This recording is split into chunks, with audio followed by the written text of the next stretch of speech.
Nice. And then 8:30 nightcap trivia over at Hopnut. All right. Very good. Well, listen, thank you again very much. Great time today. Great questions. And congratulations again to Caitlin. Thank you. Hey, great questions, great contestants. You guys make it fun. Yes. And I hope you enjoy the high that comes from the win. I know. Oh, I'm cruising right now. Oh yeah, that was and winning in that way is great too, because you had the It was a great four of us were competition. tied, and it was amazing. Yeah, So, you earned that one. Thank you. Absolutely. I haven't thought about Bolivia since the 7th grade. I don't know where it came from. Yeah, because you would think Bolivia Newton-John. All right. I should have known that too, because I just watched a documentary on Bolivian drug Newton-John? cartels. Oh boy. All right, we're out of time here. Bill, thank you again. We'll do it again next week. Thank you again. Much love to you guys. Have a great day. All right, thank you, Carol Robidoux. Are you still? So much fun. Now that was exciting, wasn't it? It was. All right, love having you here every Wednesday, Carol. We'll No, my pleasure.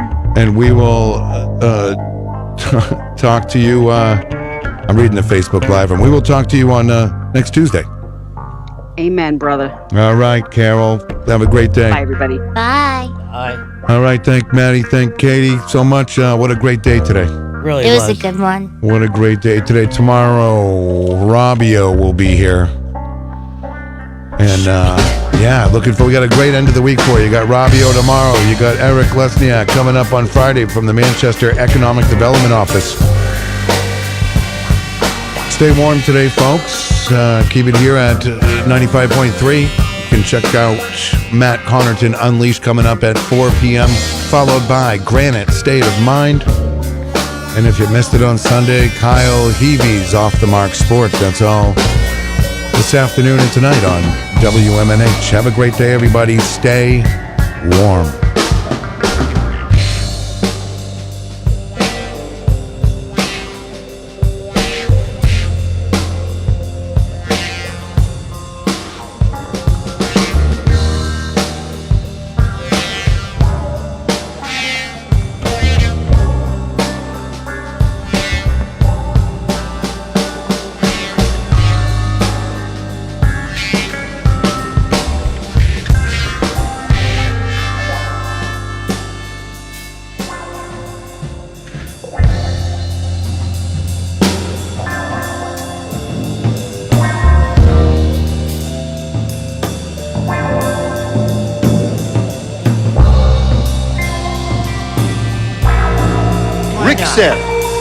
You know you're getting old when you have to take a motion sickness pill before you can blink. My husband just bought me a beaver coat. The only trouble is, every time I wear it, I have an uncontrollable urge to blink. This hour on WMNH is sponsored by CGI Business Solutions, located at 5 Dartmouth Drive in Auburn.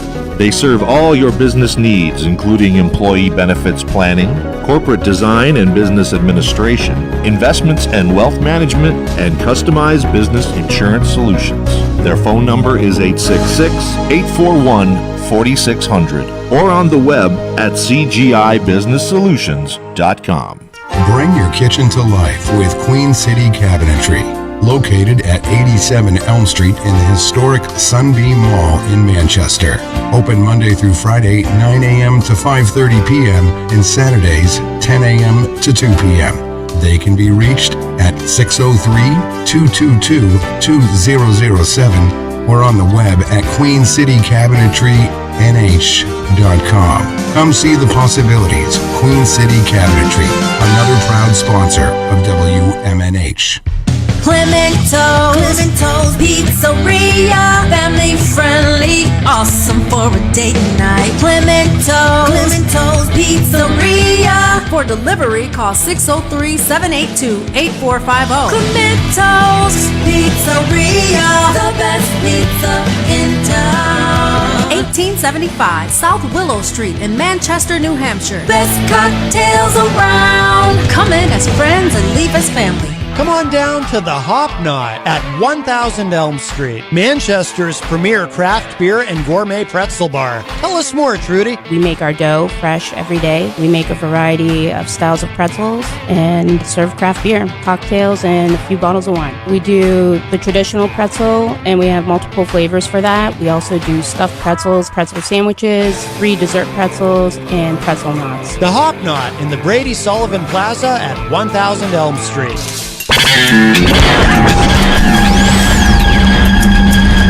You are listening to WMNHLP, Manchester's radio, broadcasting at 95.3 megahertz frequency modulation from the top of 1000 Elm Street. Our studios are located at 1045 Elm Street and licensed to Manchester Public Television Service in Manchester, New Hampshire, USA. In the United States, February is known as Black History Month. During this time, the stories, achievements, and milestones of African Americans are commemorated, with the media and classrooms across the country putting these into focus. In this episode of Let's Teach, I'll explain exactly why Black History Month is celebrated in February. By the way, if you enjoy content like this, don't forget to hit the like button, subscribe to the channel if you're new, and turn on notifications so you never miss a new video. Okay, we can't talk about Black History Month without getting to know a historian named Carter G. Woodson, who is widely regarded as the pioneer of the field of African American studies.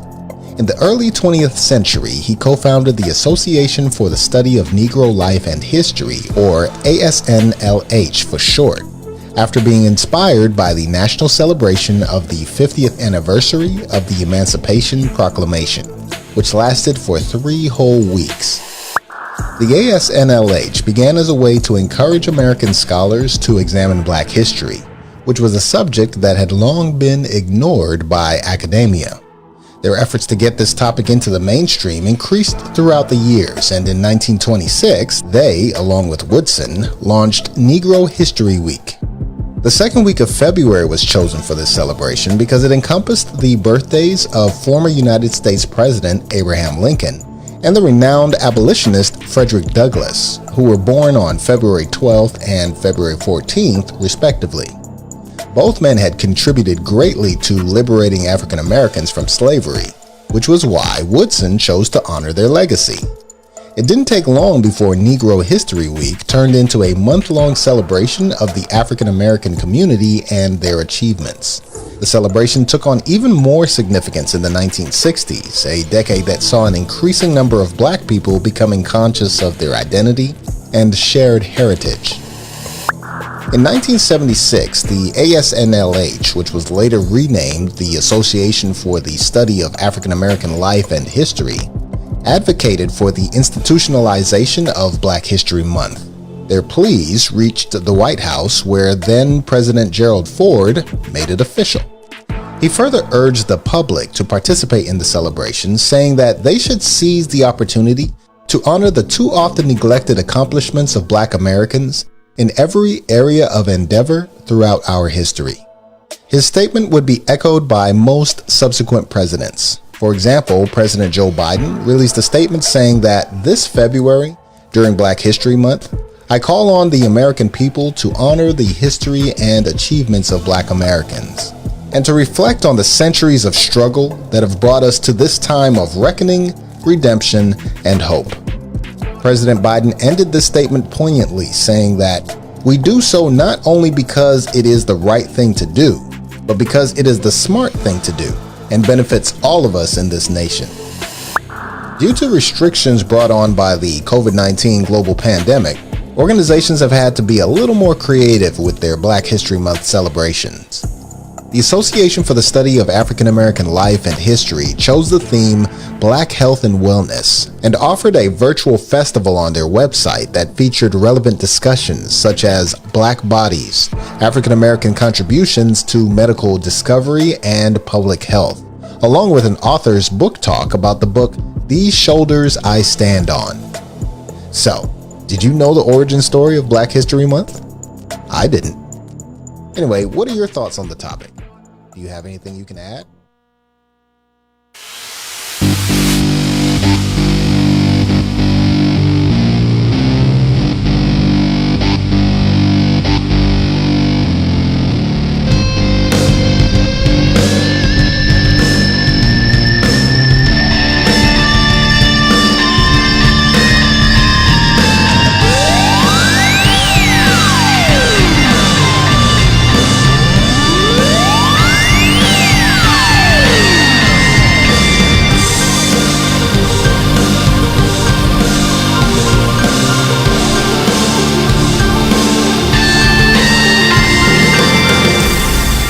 Hello, everybody. Welcome. Here we go. It's that time again. Matt Connerton Unleashed.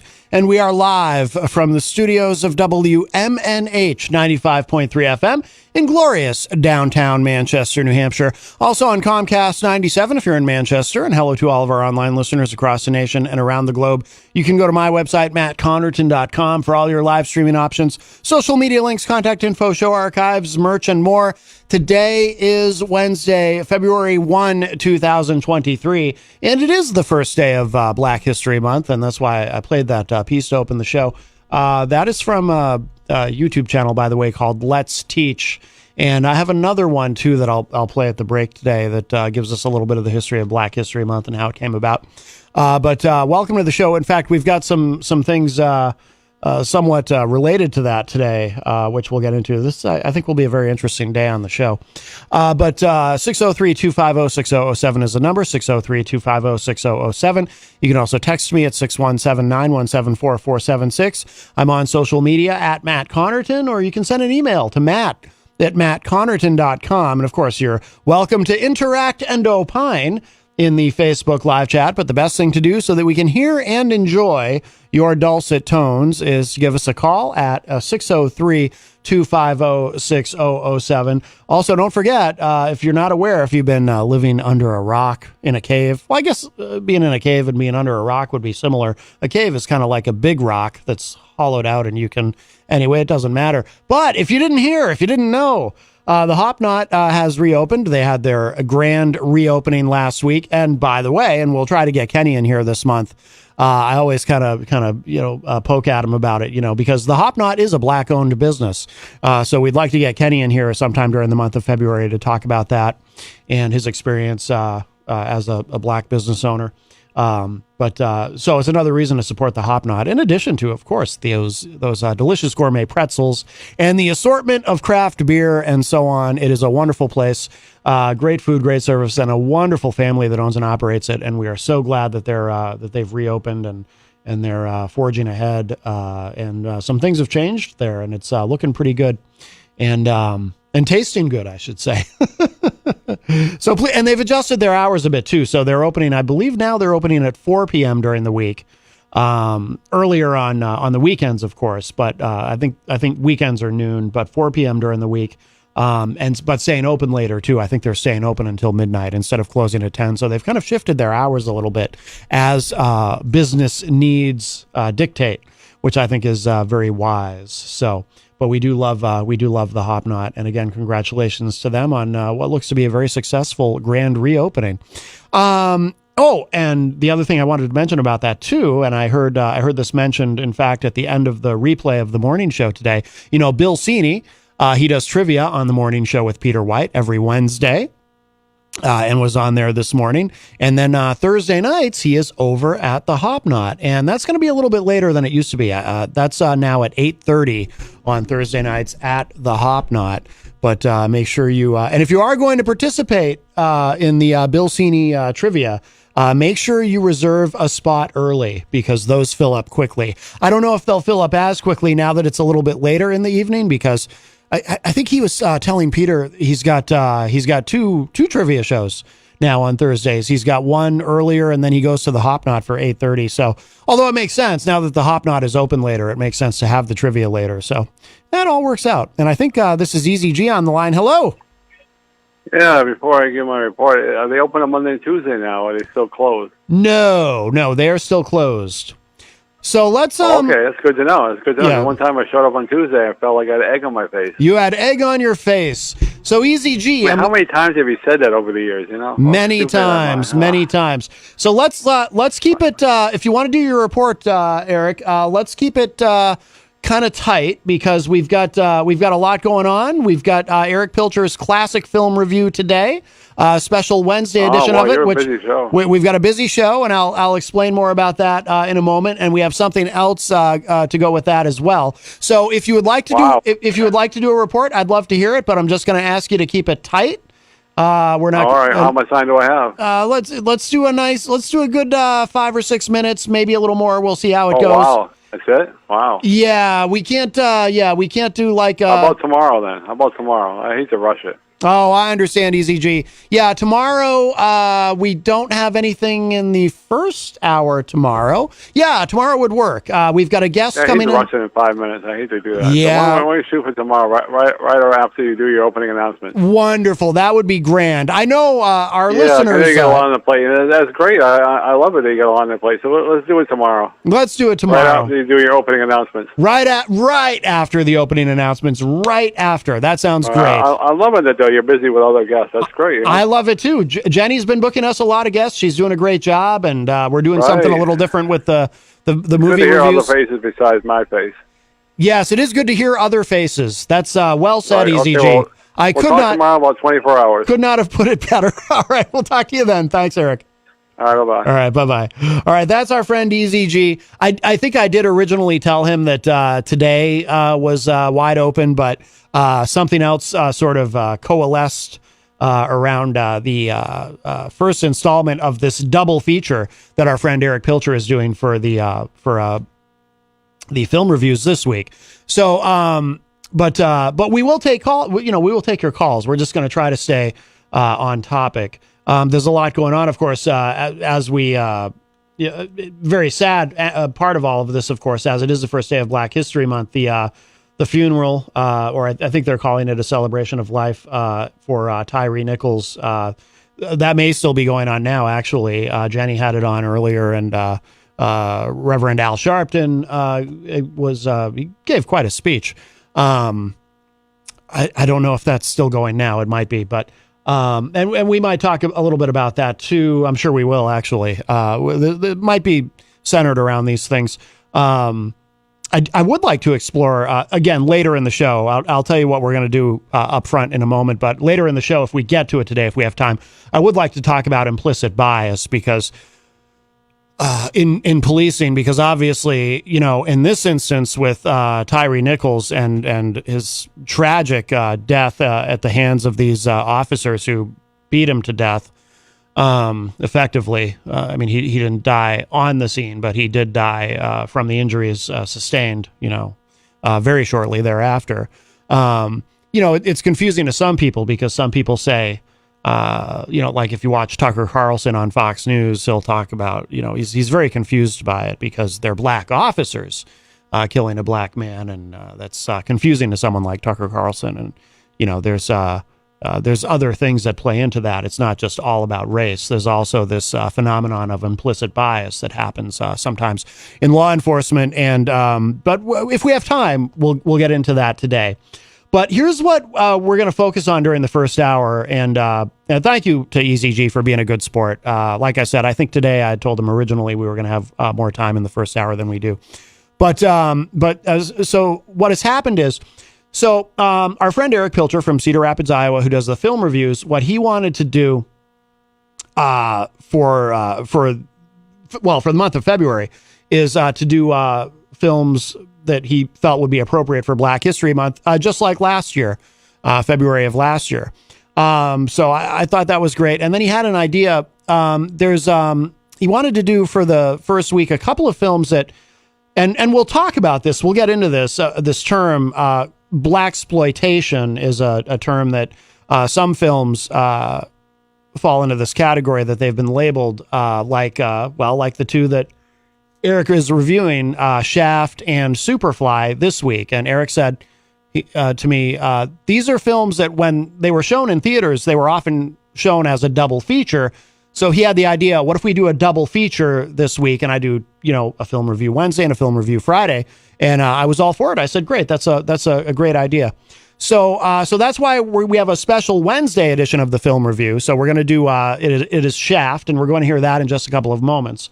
But what we're also going to do is, Joe Lahr, who does, full disclosure, he does work here.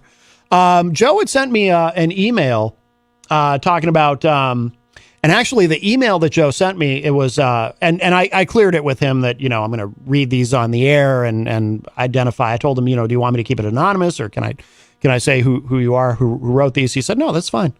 He just had some input on the subject, and actually the initial email that he sent me was about Superfly, because he heard me mention Superfly the other day, that was one of the films, and he He doesn't like the movie. And he has, he thinks it's, well, again, there's that term blaxploitation. And Joe felt very strongly that films like Superfly do exploit African Americans. And he actually sent me a couple of emails. So what we're going to do is, because I told him, I wrote back to him and I said, are you just expressing this to me privately, or can I read this on the air? You have an interesting take. And he said, no, you can read it. Absolutely. And I told Eric, I said, hey, Joe kind of has a pre-buttal to your reviews of these films. I say pre-buttal because he hasn't heard the actual reviews yet. And like I said, today we're doing Shaft. We're saving Superfly for Friday. But I said, what I would like to do on Wednesday is we'll play the Shaft review. And then I would like to read the email, or I might just read one and save the other one, or we might read both of them. The emails from Joe on the subject, because like I said, he's got a very interesting take, and he's actually working on a book about the subject. I'd like to read those, and then maybe you can respond to those. Join me on Skype and respond to those, but we'll keep the phone line open. So if Joe wants to call in, or anyone else wants to call in, obviously they can. And this might be an opportunity to have a really deep discussion about this. So I'm excited about what we're doing today. So that's probably going to take up the the full first hour. That's why I was telling EZG, hey, if we can economize this, we can do a report. But if not, we're going to have to hold off. So, so that's the plan. During the first hour, we'll hear the review. We will take a look at Joe's emails. We'll have Eric join us on Skype, Eric Pilcher. How did I hear? Oh, how did EZG say it? Was it yesterday? Eric Pildridge. A lot of people have trouble with Eric's name. Anyway, so we're going to do all of that. And then we'll probably, in the second hour, we'll talk more about Tyree Nichols and implicit bias and policing and all of that. So we've got some interesting things planned for today's show. And of course, we'll be taking your calls on the subject. 603-250-6007, 603-250-6007. Before we get to Eric Pilcher's review of Shaft, I do want to say hello to everybody in the Facebook live chat. Love to see a nice, busy chat room. We'll see who we have in here so far.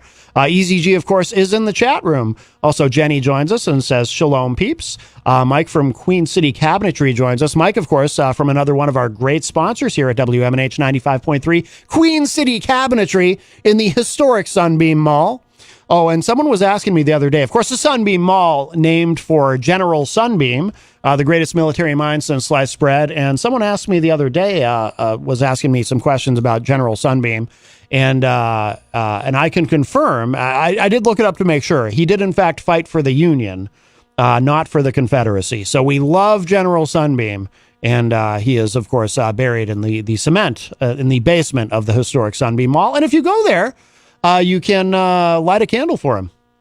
Or at least I assume you can. Well, maybe not. It's a basement. I don't know fire codes and such. Melanie La Liberty from the great state of Vermont joins us and says, hey, guys. Oh, I knew there was something I was forgetting, too. Mike will also be joining us Friday night for Retro Spectrum Radio. It'll be Mike's first time, I think his first time appearing on any of the programs here at WMNH. So he will be joining us Friday night for Retro Spectrum Radio with Paulie C from 8 to 11 p.m. And that'll be fun. Looking forward to that. Jason Federson, also known as J-Fed, joins us in the chat. Hello. Our friend Eric Pilcher is in the chat room and says, hello, everyone.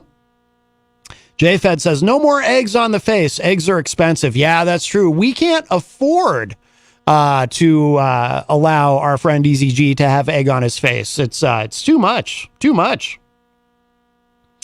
Isaac Banks joins us in the Facebook live chat and says, good afternoon, hashtag Matt. How are you doing? Good afternoon, hashtag EZG. What's up? Miriam Banish joins us and says, good afternoon. Hello, Miriam. Isaac Banks says, hello, hashtag Eric. Melanie says, now I'm scared. How much time does he need? I think referring to EZG's entertainment report. Well, Melanie, there's a lot going on in the world of entertainment. Isaac says, good afternoon, hashtag Jenny, and thanks for the emoji yesterday you sent me. Jenny, you're sending emojis to Isaac Banks? Isaac also says, hashtag Jenny Coffee, I am okay. You know that I am a nice person. Yes, we all know that, Isaac. Isaac Banks also says, good afternoon, hashtag Mrs. Robin McCraw. How is Evan McCraw? Well, that's what I was wondering too, Isaac. I'm glad you brought that up. And I would also like to extend my greetings. I say to you, hashtag the McCraws. Oh, Mike from Queen City Cabinetry confirms it will be his first time on any of the shows here. Let's see. DJ Stephen Light is in the chat room. Hello. He says, hood after oon. So, which I assume, is actually supposed to be good afternoon, but, perhaps, DJ Steve is experiencing an issue with his fingers, typing. Isaac says, no eggs on me. Let's see. Isaac says, I enjoy your show. And Miriam Banish says, wait, what? Oh. Granite State Cabinetry increased our likelihood of going to Queen City Cabinetry. Actually, let's grab this call. Mike Doyle is on the line. Hi, Mike. Hey, Matt. How you doing? Good. Good. Hey, real quick. Since you're along this subject today, I always wondered this question, and I always wondered why Hollywood allowed it. The movie Django, and also basically any Tarantino films. Mm-hmm. He always leans towards the racy, the N-word, things like that. And I'd love to see your film guy do a review on the movie Django, which they use the N-word hundreds of times in the movie. Mm-hmm. And in the movie itself, you've got for 4 or 5 top line Hollywood actors. Mm-hmm. And I always wondered why Hollywood allowed that actually to kind of go through when we are battling racism in this country, et cetera. So. Well, my answer would be, and I'd not to speak for Eric, and perhaps he will address that, but and Eric is going to be Skyping in later, actually, so he can address that. But I mean, my short answer would be, and by the way, I haven't seen Django Unchained. I've wanted to because everyone tells me I would love it, and it's a phenomenal film. But my short answer would be that's in context. That's how people talked. That's in the time and the scenario of the film. I mean, that's just the parlance of that. It just seems like too much. They use it. It's used constantly. So I don't know. Maybe that's the theory. But yeah, it's just what I think. Just with having all those top line actors, and you would think they'd look at it and go, yeah, I may not want to be involved with something that this is this hardcore with the N-word. Online, back when I first saw it a few years ago, I just looked up, did anybody ever count how many? And there's been different counts of, 100 and something in the movie. Yeah. And so anyway, it's just a thought, but it kind of ties in both your review and, Black History Month and things like that. Sure. Yeah. Obviously the racist problem we have going on. So did you, just wondering if, oh, go ahead. I was just curious. Did you like the movie? I haven't seen it, but did you like it? You know what? I do. I don't know. I liked it, but it left a sour taste in my mouth based on the amount of the N-word used. You can use it once or twice in a movie and maybe get away with it, mm-hmm. and then probably not. And but in this one, it is every other sentence. I have heard that. Yeah, it goes pretty heavy on that. So yeah, and having Christopher Waltz and Jamie Foxx and the guy that was in Titanic there, I can't think of his name, but he was the head guy. DiCaprio? And Leonardo DiCaprio? Yeah, DiCaprio. Okay. And, so those are all top line, you know what I mean? Top line actors and actresses. And I don't know, just interesting that they were involved with a movie with that much racism in it, or that much racist overtones. Let's put it that way. Yeah, it makes me curious. I wonder if there are any actors that Tarantino approached who passed on it for that reason. I'd be curious to know that. Yeah, I don't know, but that's kind of his MO. He likes to push the envelope with F-bombs and the N-word, and that's just his MO. So, yeah. But good subject, and have a good show. All right, Mike, thanks for the call. I appreciate it. Talk to you. All right, bye-bye. That was our friend Mike Doyle. And I do remember when Django first came out, and I'm embarrassed to say I haven't seen it because I should see it. I should have seen it by now. There's a lot of movies, though, I haven't seen. There's so many movies I'd like to see, so many documentaries I'd like to see, so many books I'd like to read, and there's only 24 hours in a day. It's frustrating. As you get older, you start to realize, I wish there was more time for everything.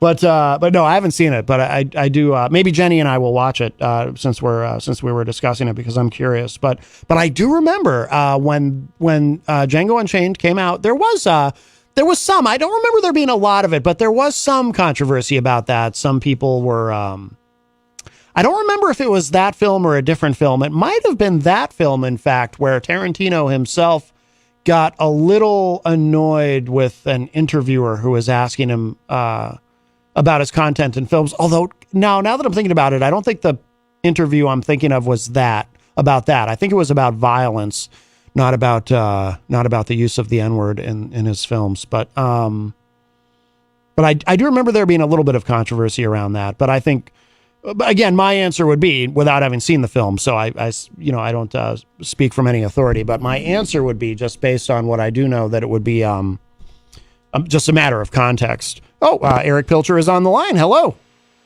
Hey, real quick, while I still had it in my head, and after that call, yes, I figured I'd just call in and address Django Unchained. Yes. One, yes, your point is accurate. It is within the times, and we get caught up in it. But there were TV miniseries that used that language. I think it's because Quentin Tarantino has had a knack of going at having feuds with African-American directors over it. Him and Spike Lee really have had words over it. Him and the late John Singleton had words over it. But Samuel L. Jackson has come out in defense of him using the word, saying it adds an authenticity to the films he's trying to create. Right. In the controversy with Django wasn't necessarily the use of that word. It was, but the major controversy was the fact that it's twofold. Nika did figures based off the movie. And people were just irate that you would do figures based off of slavery. I remember that now. That's the toy company, right? And they did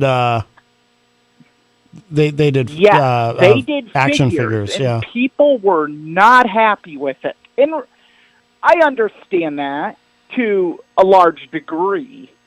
So that was the controversy with it. The second part of it was the TV miniseries Roots at that point in time was celebrating a major anniversary. I think it was 35 years since it has been broadcast. Okay. And Quentin Tarantino said his film was more authentic than Roots. Oh, yes, I remember that. I remember that now. And did it when the main cast members of Roots were on a major press junket. They were hitting all the talk shows. Oprah's Where Are They Now on the Oprah Network. They were on The View. They were on a few other shows. Larry King Live. We're talking the big names, LeVar Burton, John Amos, Leslie Uggams, Ben Vereen. They were all out there, and so that created a major issue because then you had actors like LeVar Burton and John Amos saying, and Ben Vereen saying, no, not even close. Yeah. So that created a little bit of controversy with it as well. I'd forgotten all about that. Yeah. But I do remember that now that you bring it up. Yeah. Yep. He offended some people. He did. I mean, and there have been some people that Quentin Tarantino, when he says it in his films, he said it in Pulp Fiction, he said it in Reservoir Dogs, that he seems really comfortable saying it. Oh. And if you read his book, which is an amazing book, and if you're a film fan, I cannot recommend it enough, Cinema Speculation, you see the movies that influenced him, and it makes sense in a way. Yeah. Because he really got his influence from blaxploitation. Oh. Yeah. That's where a large part of his influence came from. Oh, you can see it in, it's obvious in Pulp Fiction. Yeah. It's painful. It blows up at you in my favorite Tarantino film, Jackie Brown. Yes, I saw that in the theater, and yeah, absolutely. I think didn't he say in interviews that was kind of his? Was it that film he was talking about? I think it was Jackie Brown. He said that was kind of his homage to that genre. Yes. Yeah. Yes. So yeah, he really that was his homage to that genre that did so much to inspire him. Yeah. So yeah, I do understand the criticism towards him. I haven't heard of any actor saying they wouldn't be in the film. Yeah. Because of it. I think if you're going to do a film about a horrible time in American history, probably one of the most dehumanizing times, and a time that is just very, very, very disturbing in our history, that you can do it one of two ways. You can sugarcoat it, or you can make it authentic. And I personally, not because I have some sick obsession with the word or what have you, I'll clear that up right now. Yeah, we know. I would much rather. We know someone who does. Yeah. Oh yes, yes. I caught the reference on your show between myself and that individual would prove we have very differing viewpoints. Yes. I think I want it to be authentic, because I remember when I was in school, there was, and it's even worse now, slavery is presented as such. Slavery happened. It was awful. Abraham Lincoln freed them. Roll credits. There's nothing about sharecropping, which was basically slavery, but yeah, that's another conversation for another day. That Jim Crow wasn't talked about. Vietnam wasn't talked about. There were a lot of things that I didn't learn until my junior year of high school. Right. That are touched on, and I keep referencing it because it is a landmark television event in the miniseries Roots, and Roots: The Next Generations, the sequel, that really talk about this. That's how I originally learned about these things. Yep. I didn't learn it in school because it's glossed over. And that just causes so many more issues right now. Like, we hear kids using that word just rather flippantly. And it doesn't matter what race they are, because they hear it in rap music, they hear it in movies, they see it on television.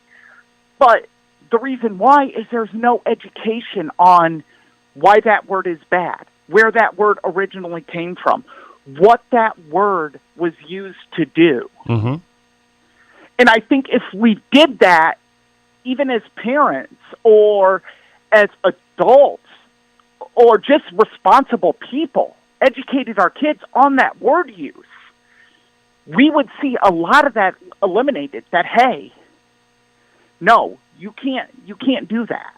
Right. It is wrong to say that word. And we need to get rid of what I call the unless rule. Unless you are that person, unless you are a rapper, we need to get rid of that.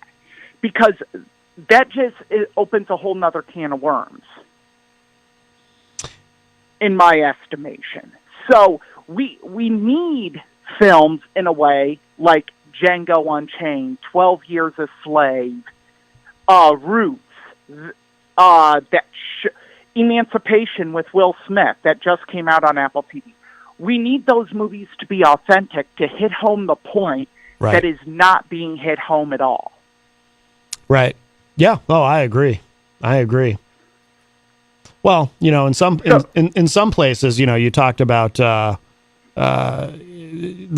sanitized version of history that kids are taught, and you know, you didn't know some of the truth of it until junior high school, and it's like I'm reminded of. I mean, I don't know how you feel about what's going on in Florida right now, but it seems like they're making in school systems there's an effort to really kind of continue to keep things sugar-coated as much as possible.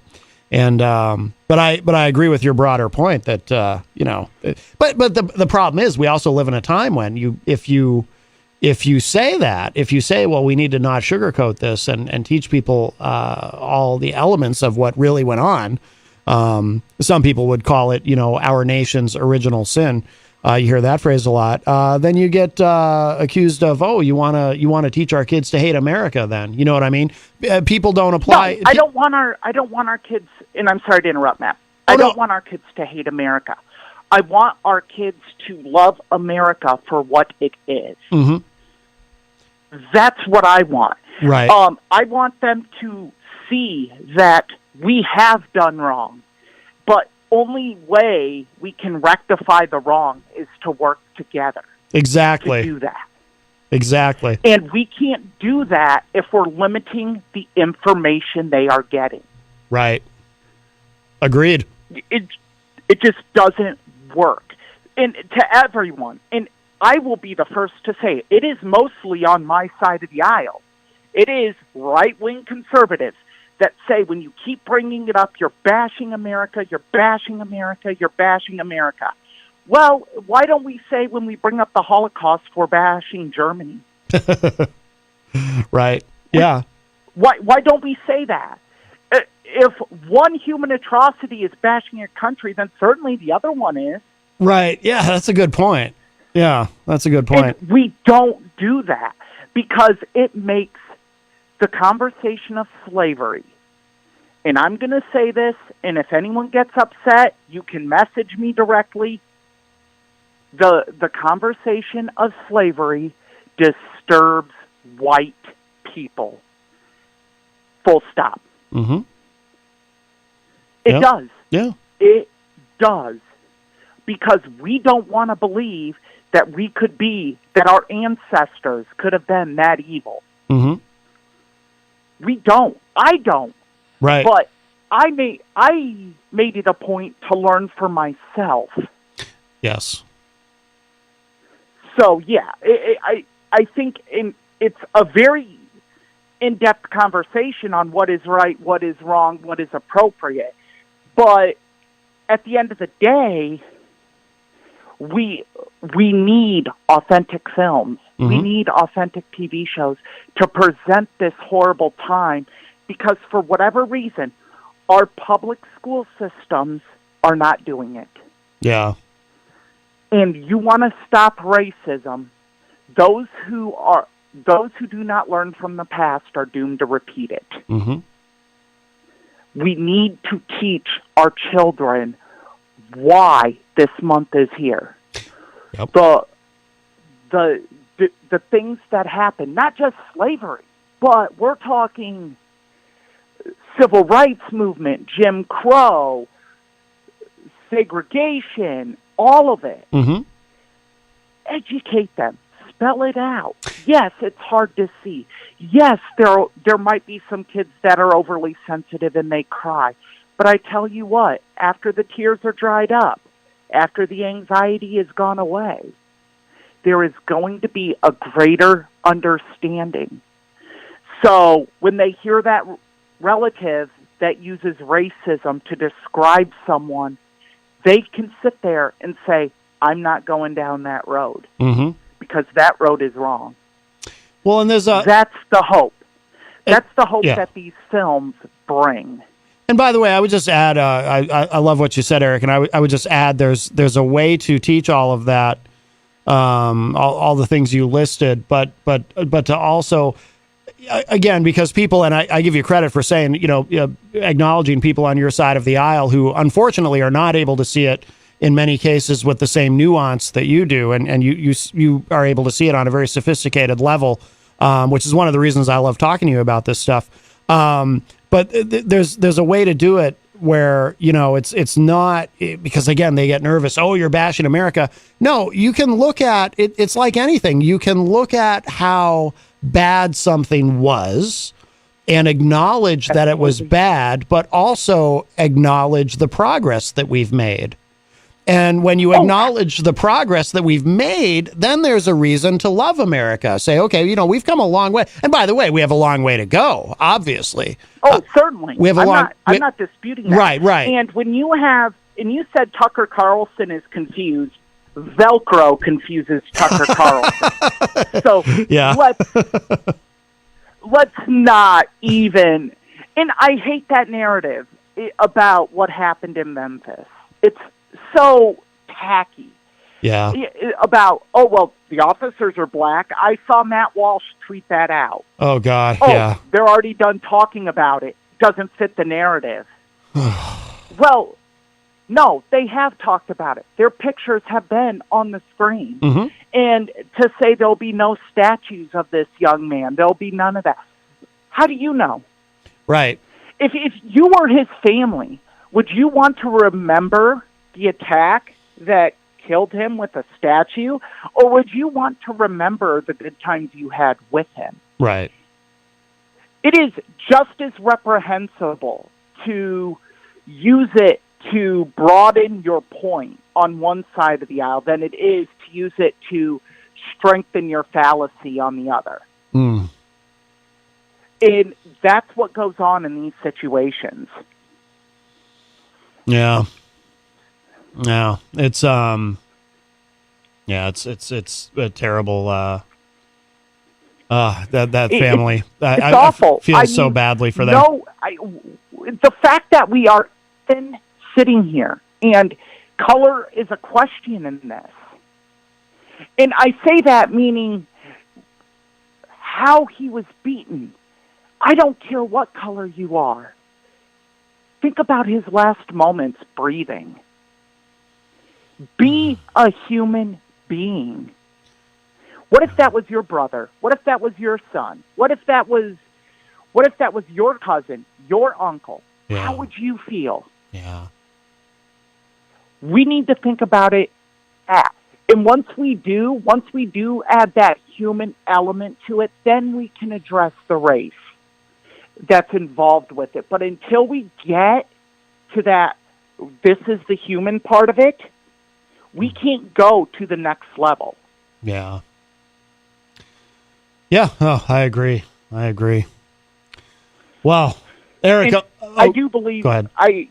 There's a lot there, and that's another conversation for another day. But yeah, I wanted to, while I still had that on my mind about Django, Yes. call in and address that, because that is a very fair question. Yeah. And a very good question. And I will say, Django Unchained is actually on one of my do not review lists. Really? Now, I'm curious. Why? For the very reasons that were brought up.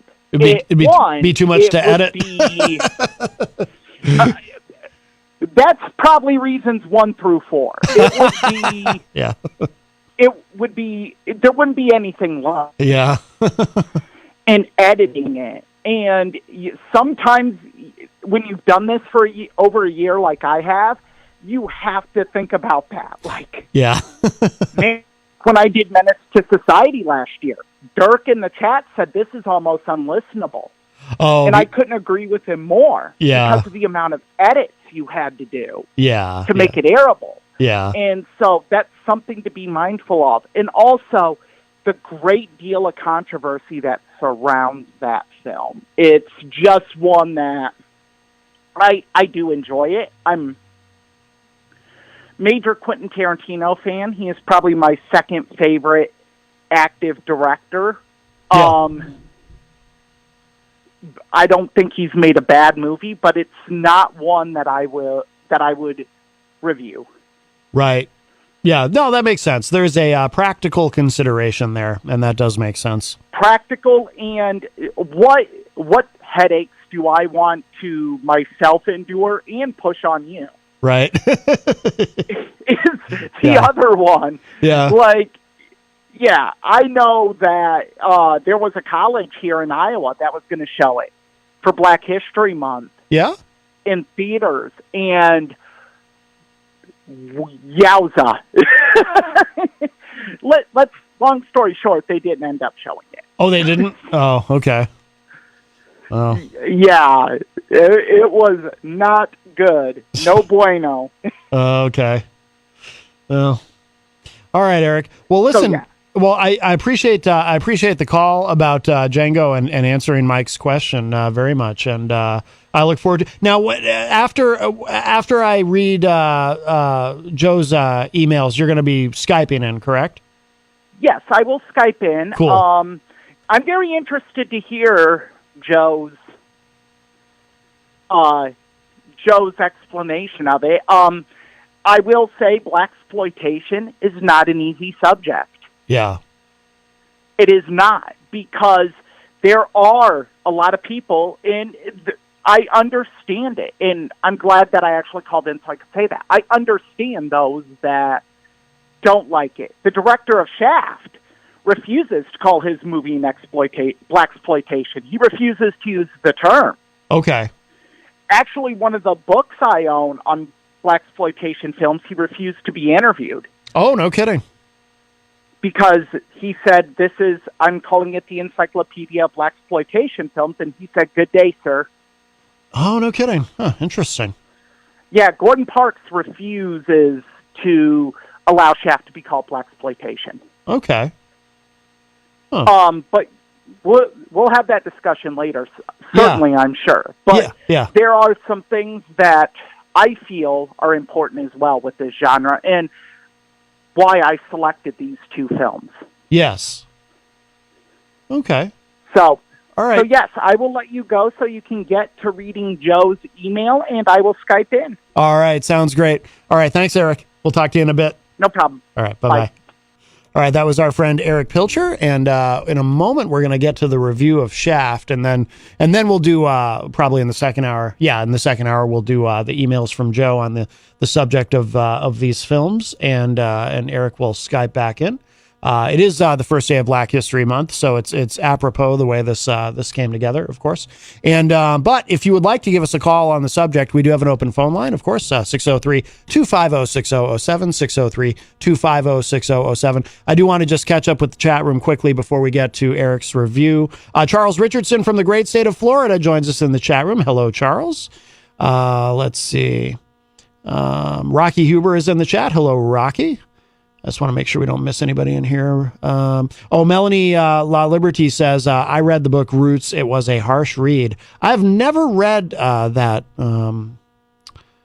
but I probably should. Melanie clarifies, I mean harsh in the best way. That's how I took it, yeah. She said, I agree with Eric that the info is usually presented in a way to downplay the horror. Yes. And we should not be ignorant about our own history. Agreed. Yeah, Melanie was agreeing with what Eric Pilcher was saying. Melanie also said, if we acknowledge history, we have to acknowledge present day, and that is the problem. There are worse things to be than being uncomfortable. Yeah, well said. Miriam says, there are recent laws preventing teaching about racism in schools. Yes, and we've seen some of that coming out of Florida. Which is not a surprise, unfortunately. Jenny says Reverend Al Sharpton's speech at the funeral was intense and raw. Yeah, I'll have to go back and watch the whole thing. Our friend Crystal from the great state of Illinois says hello, everyone. Hello, Crystal. Let's see. Rocky says, Rocky says, I would like to request a movie review of the movie Teeth. very powerful for women of the 80s. I know of the film Rocky, and I'm going to veto that. I don't even want to think about that movie. And if you don't know, you can look it up. But I don't even want to think about that film. Okay, let's all right, let's do this. We're going to do Eric Pilcher's classic film review of the film Shaft, starring Richard Roundtree. And then we're going to, after that, we'll go to break. We'll show some love to our amazing sponsors. Then in hour number 2, we'll come back. I'm going to read the emails that I got from Joe Lara on the subject, and we'll have Eric Skype back in, and we can discuss all of that as well. So without further ado, here it is. Jenny posted the full speech, Sharpton's speech in the Matt Connerton Unleashed listeners group. Thank you, Jenny. Here it is. This is Eric Pilcher's classic film review of the film Shaft.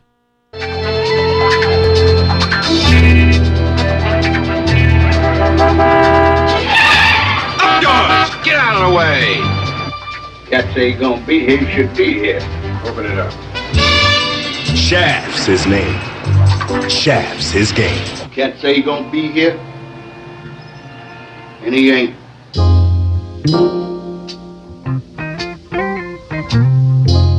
It ain't right. Oh. Wait.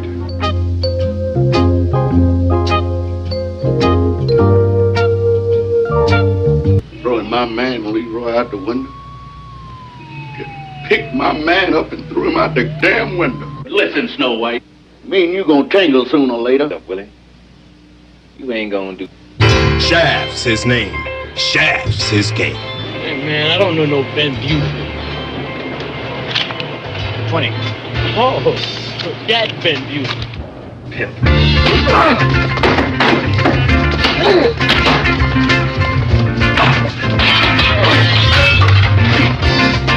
I'm looking for John Shaft. Just found him. The mob wanted Harlem back. They got Shaft up to here. All I'm asking you is to let me know what's going on. No names, no places, just what? Okay, Tom, used up your minute. Get out. Don't tell me, man. Where the gun? Gun here. There. There. Come on, in front of me. You want to play your super heavy black number? I'm going to play mine. We can nail your tail for manslaughter on what we got on you right now.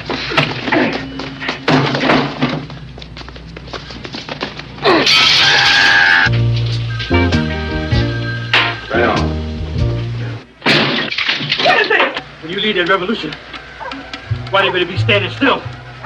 Because you don't run with a down no more. We're done running, man. Get it Shaft. Hotter than Bond, cooler than Bullet. Rated R. If you want to see Shaft, ask your mama. Following the fallout of Vietnam and the code system moving away from film, the late 60s and early 70s were a very turbulent time for cinema. It also spawned a film genre that to this day captivates and has its influences felt across the entire landscape of arts and entertainment. That genre is blaxploitation films, and the film we are looking at today is one of the 3 catalysts of this genre. Released in 1971 and directed by Gordon Parks, Shaft produces arguably the first African-American hero on screen, John Shaft. This is Richard Roundtree in his most well-known role. He is a private investigator hired by a local crime lord to find and return his kidnapped daughter. Throughout the film, Shaft encounters static from the local authorities, black revolutionaries, and the mafia. Our next 2 clips are going to show why Shaft is such a powerful character. He is quite simply the epitome of cool. First, we will hear his interaction with the local crime lord when he is hired to find his daughter. Then, we will hear an encounter between Shaft and the chief lead investigator of the New York PD, Why I chose these two scenes is often I want you all to hear the differences between the two scenes. In this case, I want you to hear the similarities.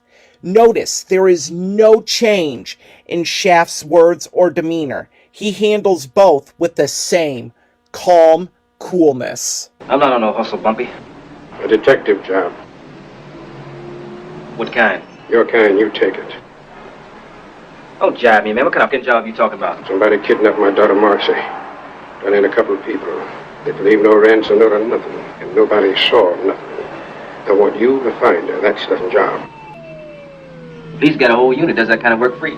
Not for me. You know I can't go to the cops. And you want me, huh? Detective. Yeah, I want you because you're a black detective, and I want you because you got your other foot in white as straw, and she could be anywhere. Got any idea who grabbed her? A lot of cats hating my guts. Sweet, loving dude like you? Sweet talking a man's old lady while you're beating an old man out of his paycheck in the back room of a horse parlor? Beating his kid, shooting his arm?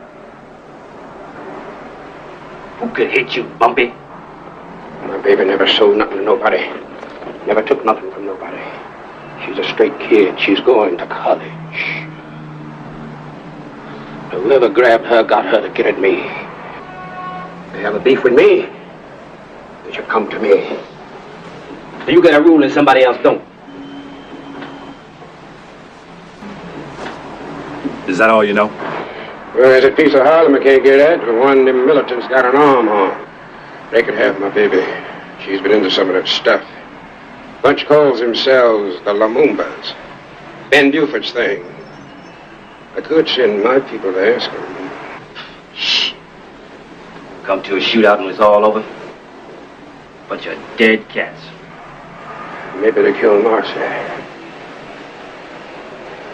Yeah, you pop a pimp to them. They want to see you burn just as bad as they want to see the police burn. Kidnapping sisters, man, that ain't their thing. Look, the only reason anybody grabs anybody for is money. Now, you tell me, what other bunch in Harlem needs money bad enough to grab my baby? If you believe that, what's all this about me having one foot in white straw, huh, Bumpy? I said I think they had her. I didn't say they had her in Harlem. They ain't dumb enough to take her someplace uptown. Nah, don't lay right. What the hell you think I need you for if I knew who had her? I'm guessing. They don't have her all right. Maybe they know something. I got nothing.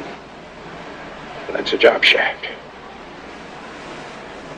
You take it or no. I get $50 an hour, plus expenses. And no questions asked about how I spend it. You got it? I get a free hand to move any way I want. You find my baby. And now, Shaft meets the police. Maybe they didn't like the handshake you taught him, not John. You know, you can get your rump in a sling for this mess. Static, a lot of hassle. You'll save me, Vic. Well, I can try. If one hand washes the other, John. All the static and hassle in the world wouldn't make me sing a song for the police, Vic. No way, baby. That cat you threw out the window was a flunky for Bumpy Jonas, you know that. Ain't throw no cat out no window, Lieutenant. Bumpy isn't gonna like it.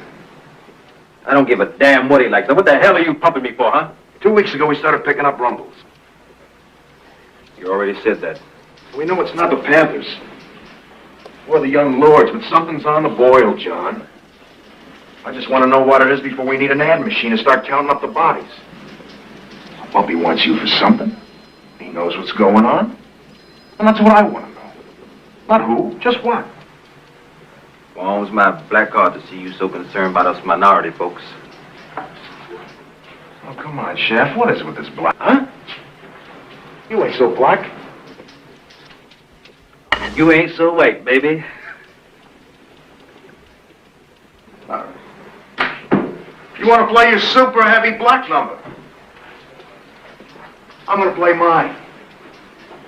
We can nail your tail for manslaughter on what we got on you right now.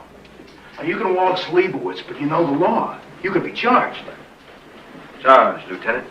Yeah, but your license will be suspended. You'll be out of business for 6 months. You want to be out of business for 6 months, Shaft? Out on the street, no gun permit, 6 months.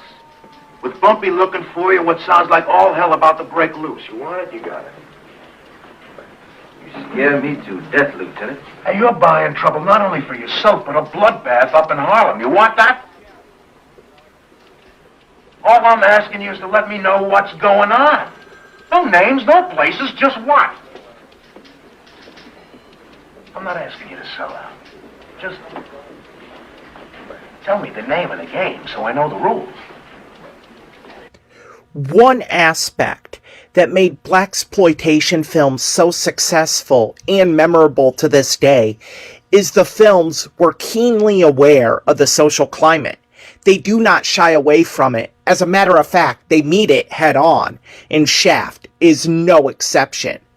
In our next scene, Shaft encounters a leader of a group loosely based on the Black Panthers, who the crime lord Bumpy feels is associated with his daughter's disappearance.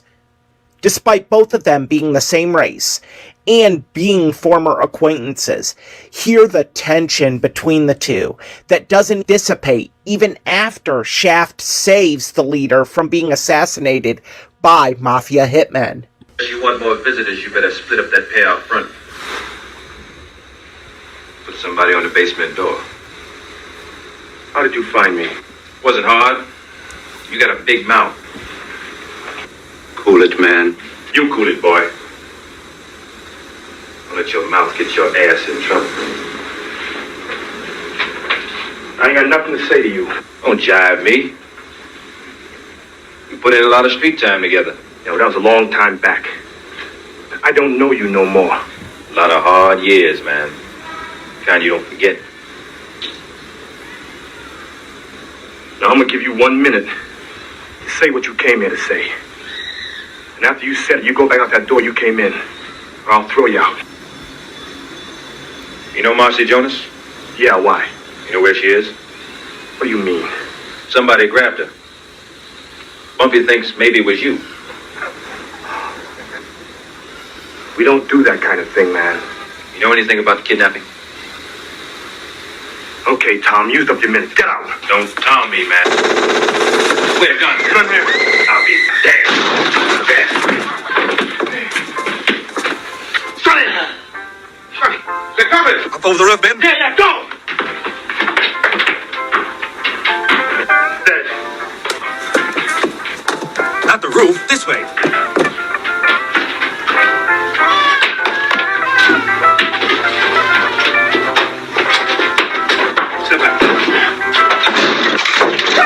Everything's gonna be all right, man. Let's go over there and be quiet. Over there and be quiet.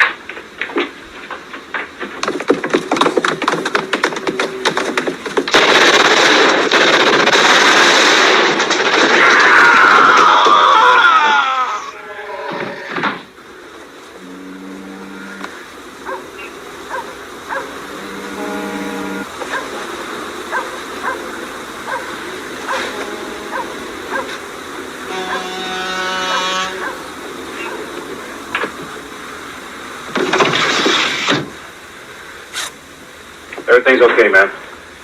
No need to worry. I'm sorry about your door. I'll take care of it.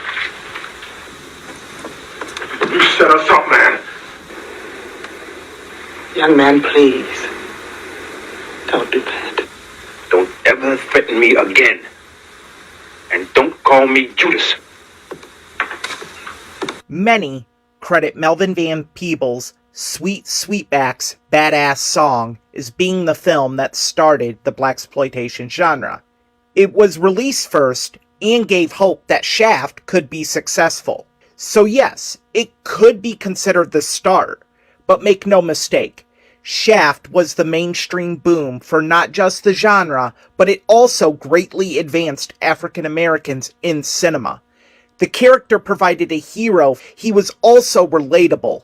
The film was shot in Harlem. It had a soundtrack composed by Isaac Hayes, and the response to the film was mind-blowing and something that had never been seen before.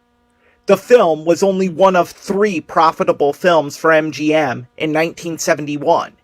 It made $13 million against a budget of only $500,000. Many people feel this film was responsible for saving MGM from having to file bankruptcy. The performances, locations, dialogue, and a beautiful soundtrack all make this film unique to the time. Even today, its influence is still felt, and this film still resonates. It is truly not just a timeless film for African American cinema. It is timeless and memorable for cinema, period. I hope you join me this Friday when, as a part of our quote-unquote double feature, we will take a look at a Harlem drug kingpin trying to go legit after one last major score. That film will be the 1972 blaxploitation crime epic, Superfly. For WMNH and Matt Connerton Unleashed, this has been a Classic Film Review with Eric Pilcher.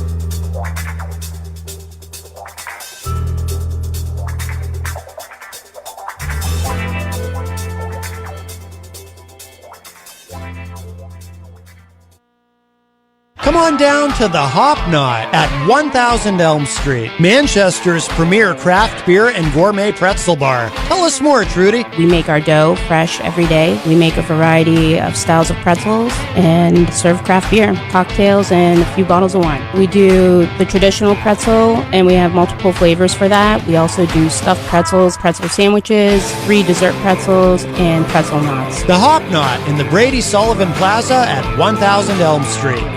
Bring your kitchen to life with Queen City Cabinetry, located at 87 Elm Street in the historic Sunbeam Mall in Manchester. Open Monday through Friday, 9 a.m. to 5:30 p.m. and Saturdays, 10 a.m. to 2 p.m. They can be reached at 603-222-2007 or on the web at queencitycabinetrynh.com. Come see the possibilities. Queen City Cabinetry, another proud sponsor of WMNH. Clemento's Pizzeria, family friendly, awesome for a date night. Clemento's Pizzeria. For delivery, call 603-782-8450. Clemento's Pizzeria, the best pizza in town. 1875 South Willow Street in Manchester, New Hampshire. Best cocktails around. Come in as friends and leave as family. This hour on WMNH is sponsored by CGI Business Solutions, located at 5 Dartmouth Drive in Auburn. They serve all your business needs, including employee benefits planning, corporate design and business administration, investments and wealth management, and customized business insurance solutions. Their phone number is 866-841-4600 or on the web at cgibusinesssolutions.com. WMNH, rip the knob off.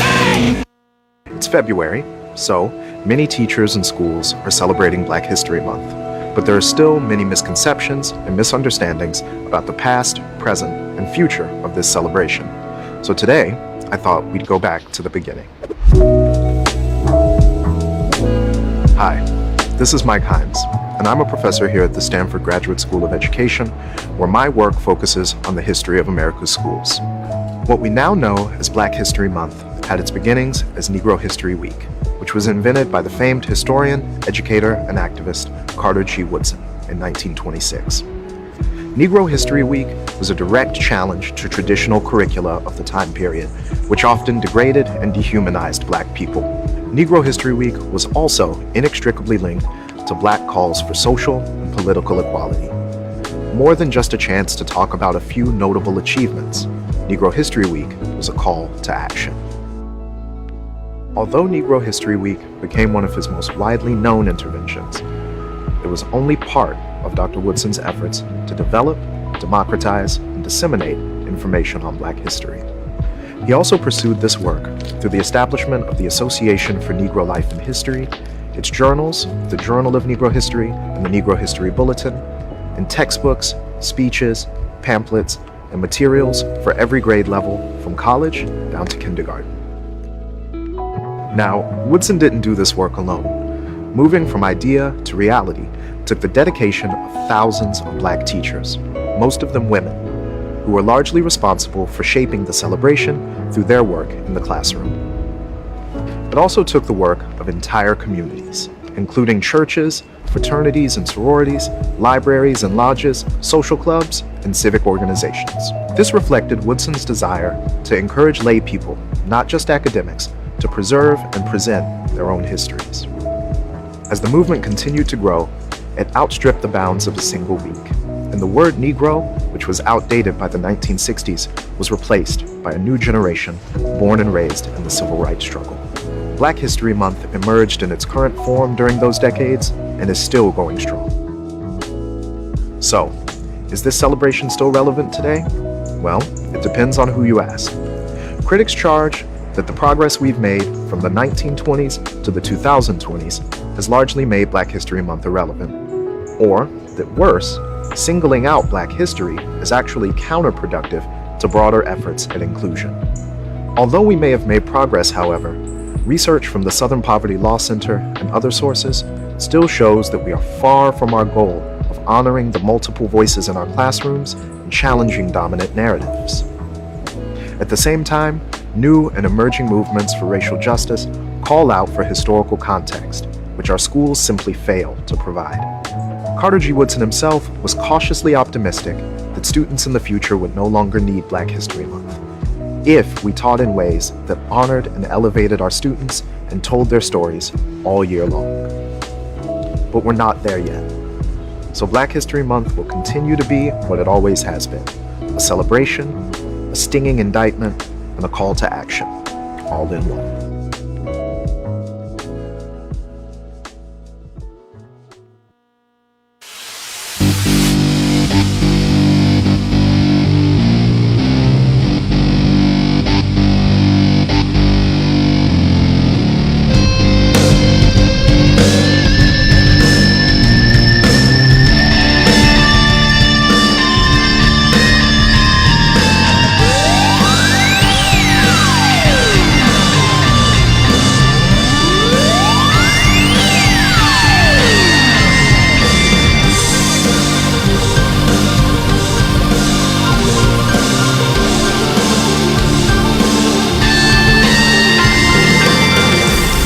Hello, everybody. Welcome back as we are well in hour number 2, numero dos of Matt Connerton Unleashed.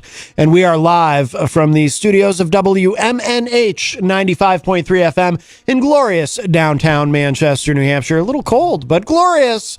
Also on Comcast 97 if you're in Manchester. And hello to all of our online listeners across the nation and around the globe. You can go to my website, mattconnerton.com, for all of your live streaming options, social media links, contact info, show archives, merch, and more. Today is Wednesday, February 1, 2023, and it is the first day, of course, of Black History Month, as we do every February. I hope you enjoyed our friend Eric Pilcher's review of the film Shaft.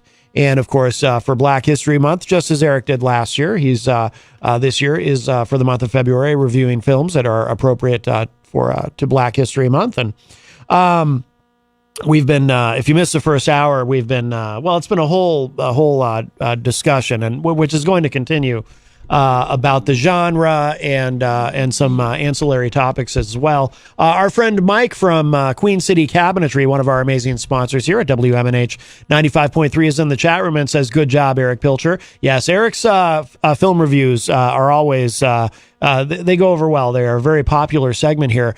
And this week, if you're wondering, if you're just tuning in and you're wondering why on a Wednesday did we have a classic film review from our friend Eric, it's because this week we've got 2 of them. Today was Shaft, and then Friday will be Superfly. Eric's idea was that, these are films that are typically referred to as being in what is called the blaxploitation. I have trouble with that word, genre of film. And that back in the day, those were typically shown as double features.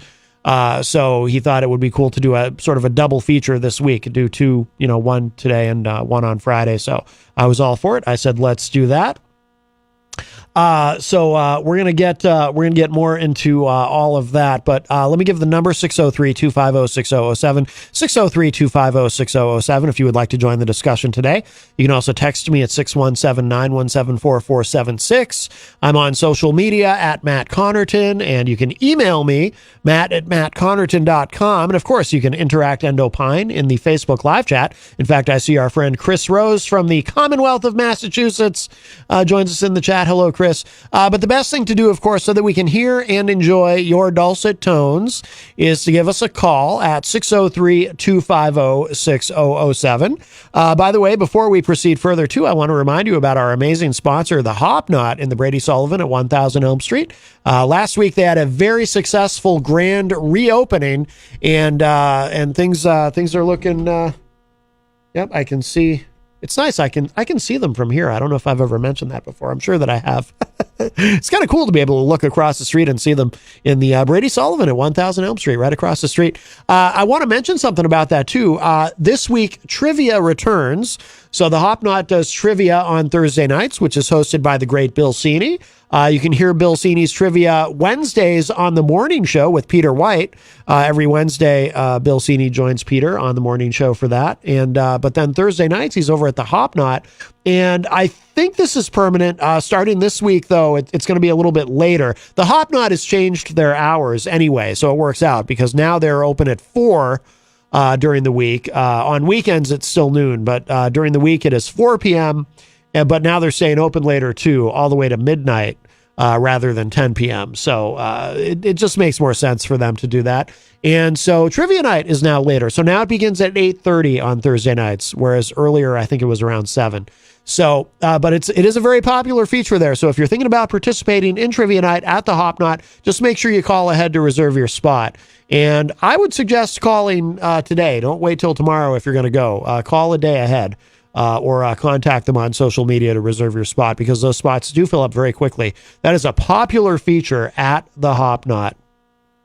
And they are a black-owned business, so I'm going to try to get, I'm going to keep pestering Kenny about coming in at least once during the month of February to talk about that. Although Kenny is obviously very busy running the Hop Knot. So, but we'll see what we can do. We'll see if we can get him in.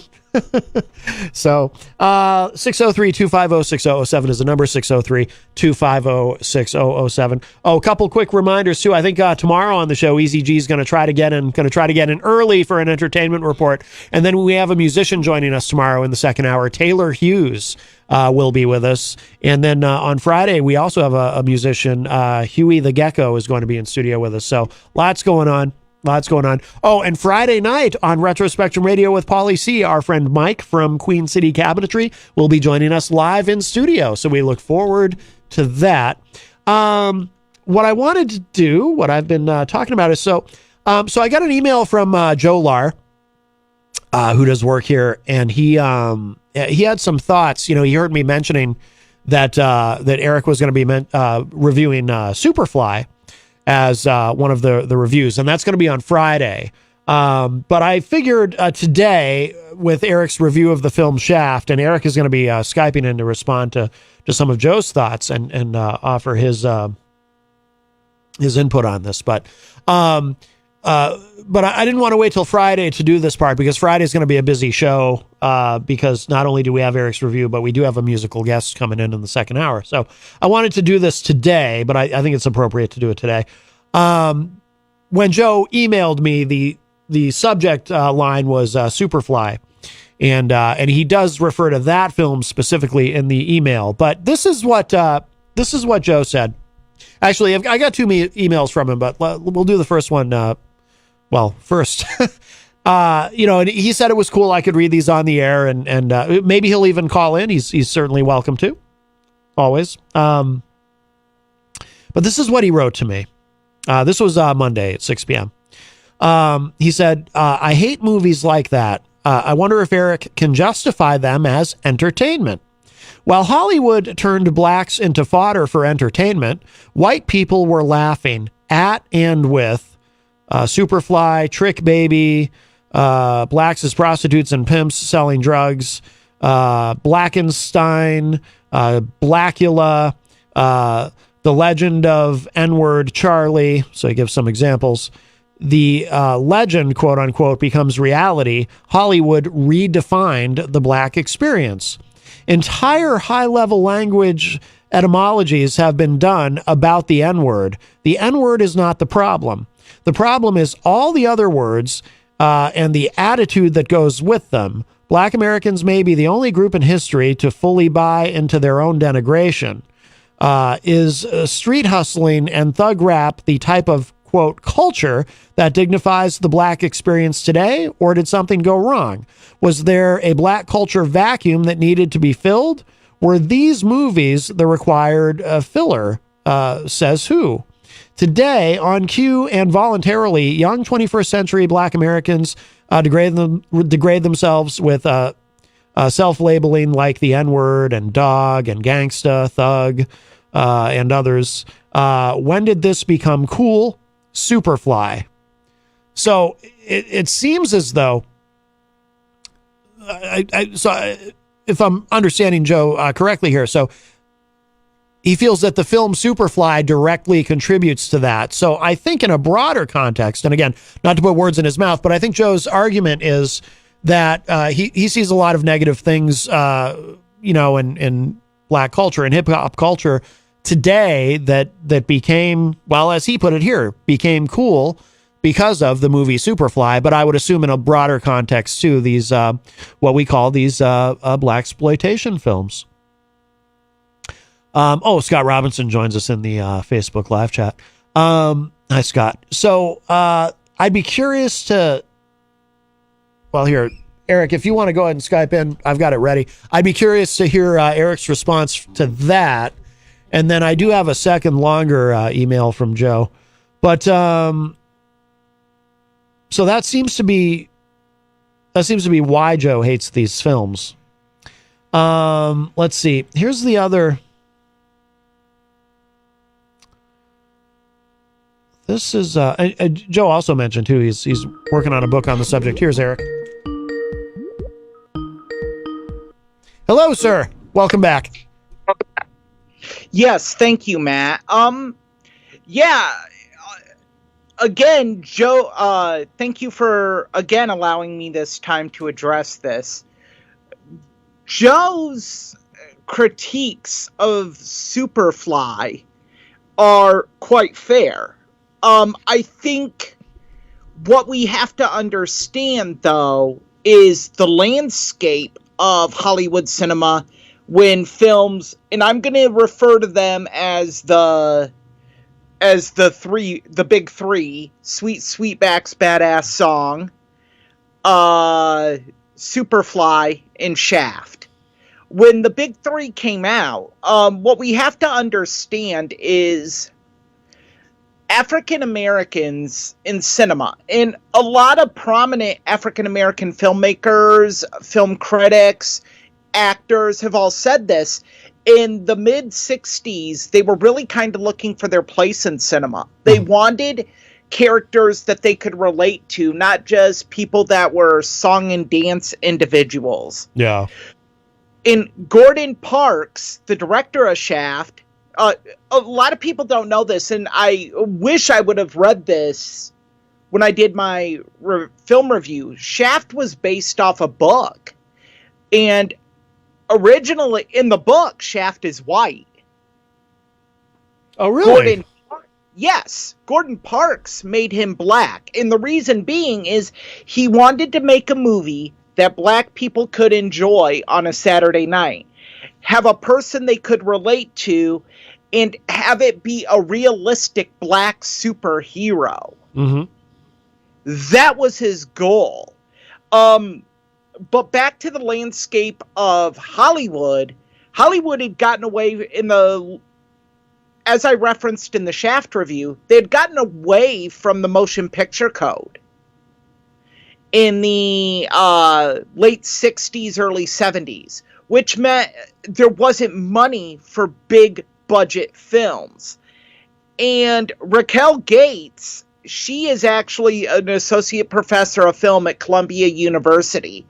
In a Shaft retrospective, she said directly, and I never thought of it like this, but it makes a lot of sense, and I'm sure you'll see the correlation as well.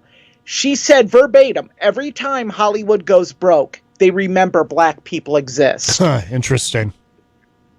And I thought about that, and it's very interesting because at this point in time, black filmmakers were just trying to make films that spoke to black culture.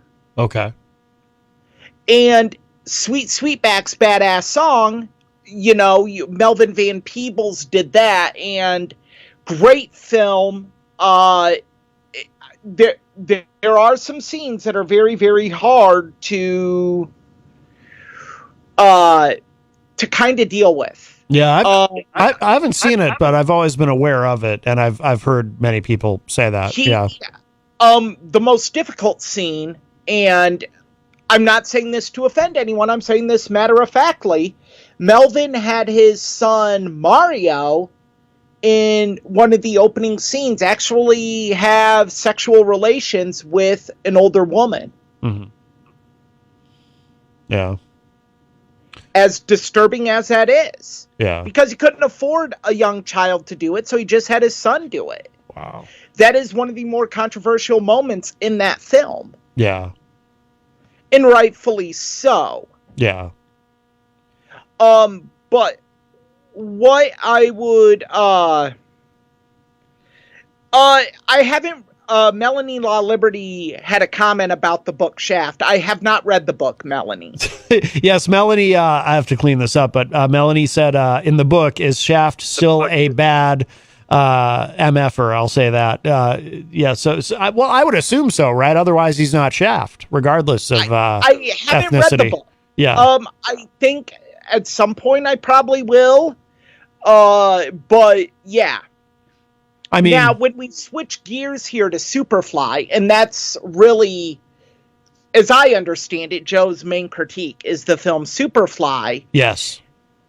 And he makes some very pointed points in his critique of it. I think the one thing to understand is Youngblood Priest is trying to get out of being a cocaine dealer. That's the premise of this film. Okay. But what we see is the man trying to keep him in it.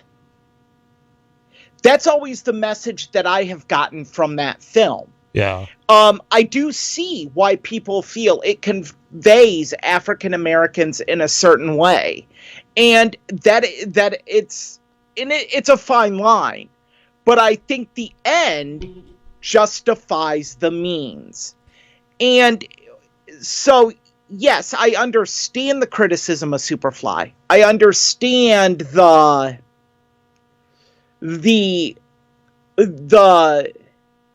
how do I want to word this?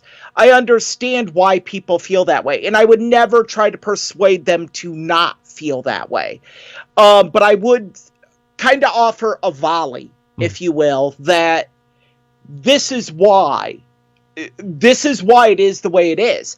African Americans after Vietnam, really just feeling like they had lost their way. The draft that sent men over there was very racially motivated. I think that history will agree with that, certainly. And when they got back home, they were spit on, they were treated horribly, much like more so than white soldiers. So they were really trying to find their own way. And in a sense, in these urban and ghetto areas, there was this idea that I can't get ahead playing by the man's rules. Mm-hmm. So I have to play by my own rules. Mm-hmm. No, go ahead. And I think that's what another point Superfly tries to convey. Now, does it glamorize it? Well, certainly does. Much like The Godfather romanticizes the mafia. Same with Goodfellas. Mm-hmm. Whether that's the intention, that's what it does.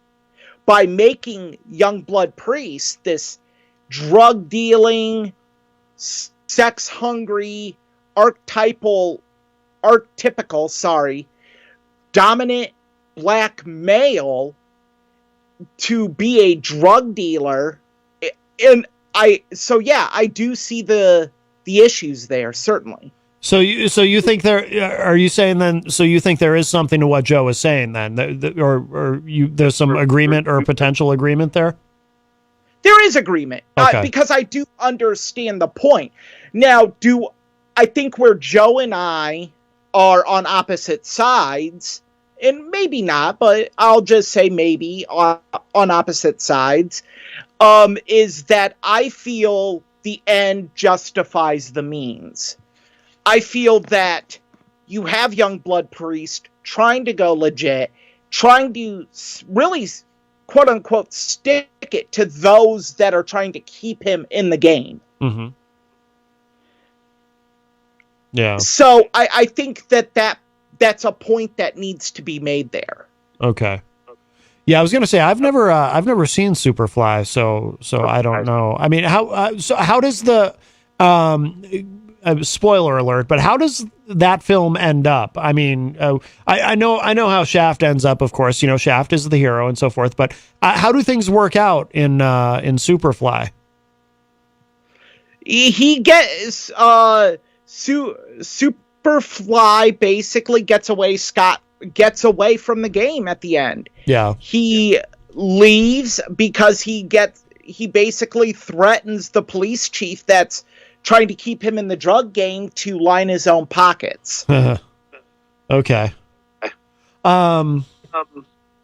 Interesting. So, so do you think that, what about, I mean, because in the email, so Joe seems to be, I mean, I guess generationally, do you think that, Superfly, I'm trying to figure out how the right way to word this. Is it, because I imagine a lot of young people have never even seen the film, but people don't have to have seen it to sort of be affected by the legacy of it. But do you think Joe is putting too much on blaming Superfly? And I don't know if that's his intention. I don't think he's putting all of it on Superfly. But do you think Joe's putting too much on that one film, or is it fair to really put any of it on any of the films that we're talking about? Film itself is a medium. How we choose to digest that medium and accept that medium into our brains is completely on us. Yeah, agreed. So if there are young men, and again, I'm removing race from this part of it, there are young men that see the movie Superfly, and it was remade in 2018, I believe, as well. If there are young men seeing Superfly or Superfly TNT, which was actually, funny side note, written by the author of Roots, Alex Haley. Oh. And bombed at the box office. It did horribly. Or the Superfly remake, or ODB's music video, Got You Money, which references Superfly, or any of the other rap albums that reference Superfly, then we need to go after the real life individuals that that epitomize these characters. Let's talk about Frank Lucas, the Harlem drug kingpin that was shown in the film American Gangster. The New York Times wrote an article about him and called it The Return of Superfly. Let's talk about Nicky Barnes, another Harlem drug kingpin that was on the cover of the New Yorker magazine with big bold text in a custom-made crushed velvet three-piece suit that says Mr. Untouchable. If we're going to come at Superfly, the film, let's come at the mainstream media that glorifies these criminals. I think that's a greater detriment than a film, certainly, because that's real life. These are the real guys doing it. Eric, I want to. So I'm looking at. Joe did send me a second email, which is much longer, and there's a lot of interesting stuff here. But I want to, rather than going through the whole thing, because we don't have too much time left, and I don't want to rush this. But I want to go to. So there's a paragraph in here specifically as it relates to Hollywood and to film. Joe wrote this: the Hollywood culture, which is the American culture, portrayed black women as lascivious by nature.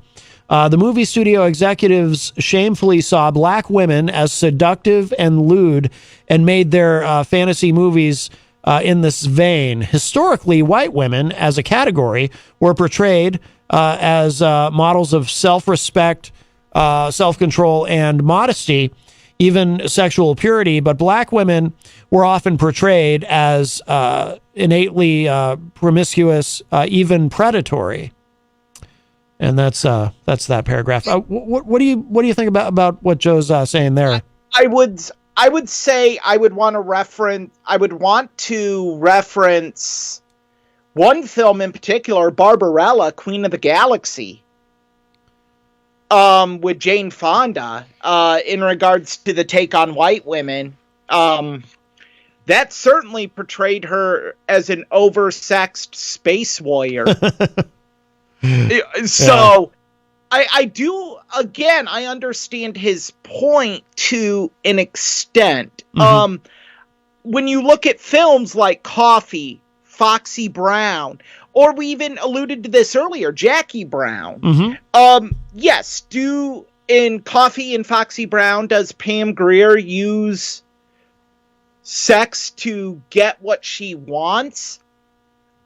Yes. But we also see that out of Scarlett O'Hara in Gone with the Wind. Mm-hmm.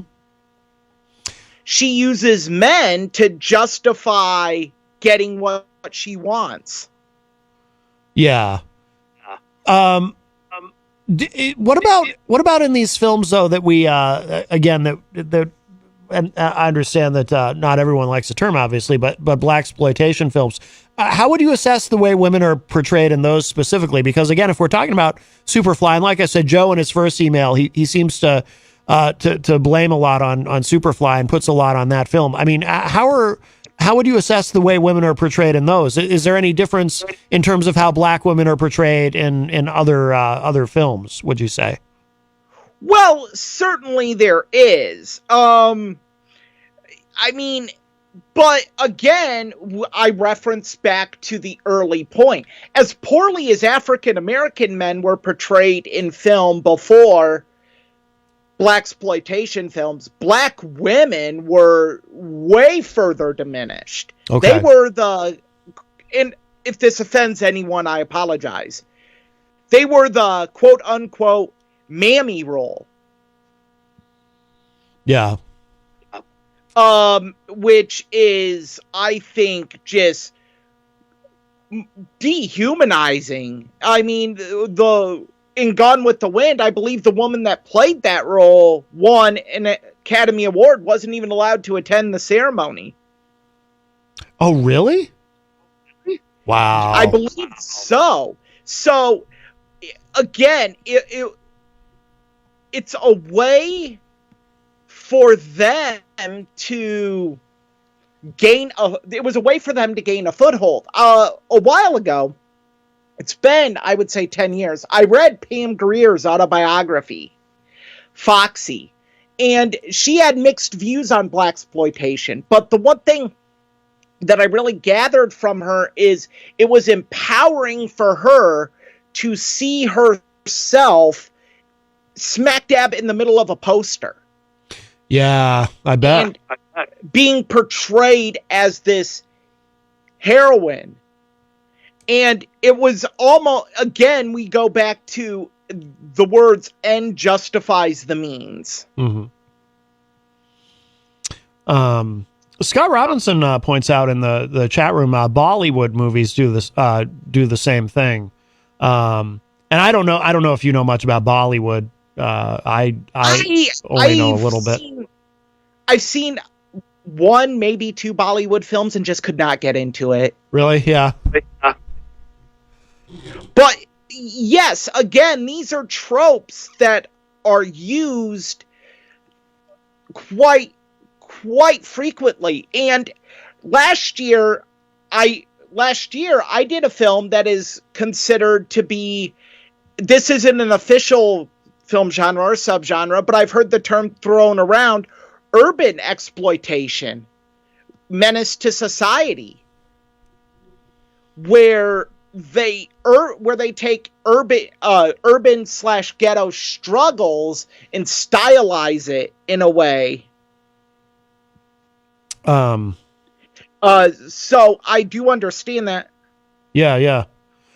Crystal in the chat room says, I read that too, Eric, on the black woman who won Oscar for Gone with the Wind not being allowed to attend the ceremony. Yeah, that's wild. I didn't know that. Yeah. I wanted to make sure I had that accurate, so I'm glad Crystal can back me up on it.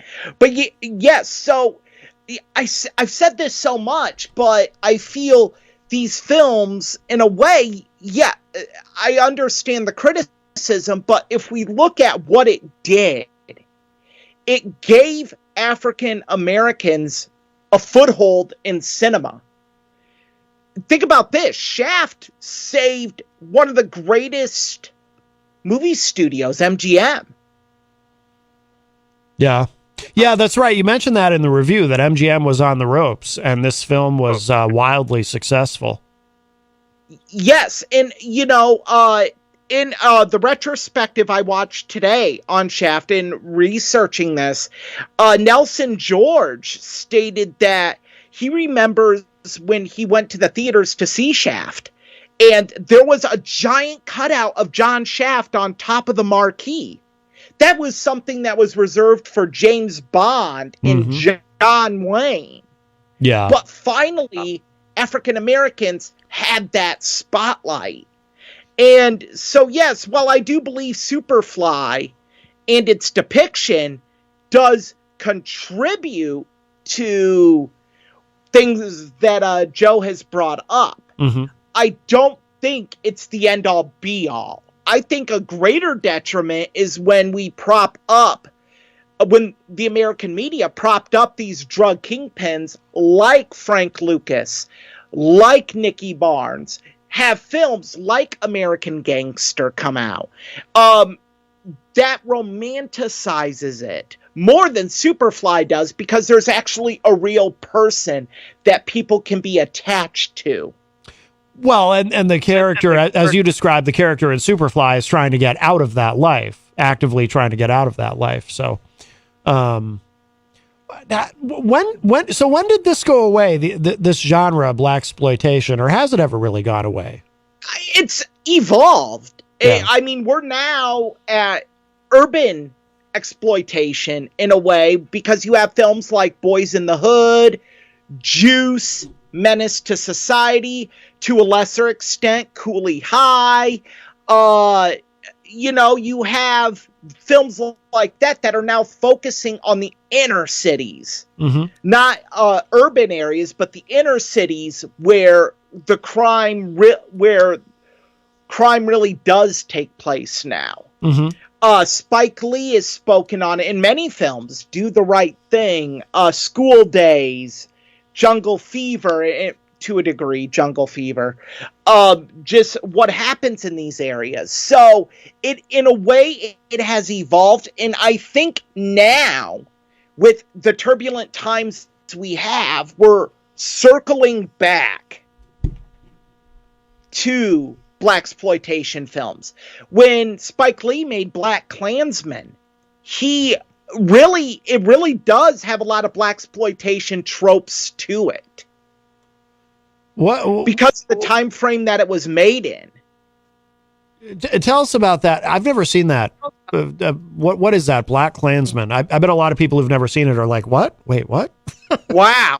It is a true story based on the book by Ron Stallworth. Ron Stallworth was a Denver detective that infiltrated the Ku Klux Klan. Oh. And actually got a Ku Klux Klan membership card in his name. Wow, that's right. I remember hearing about that.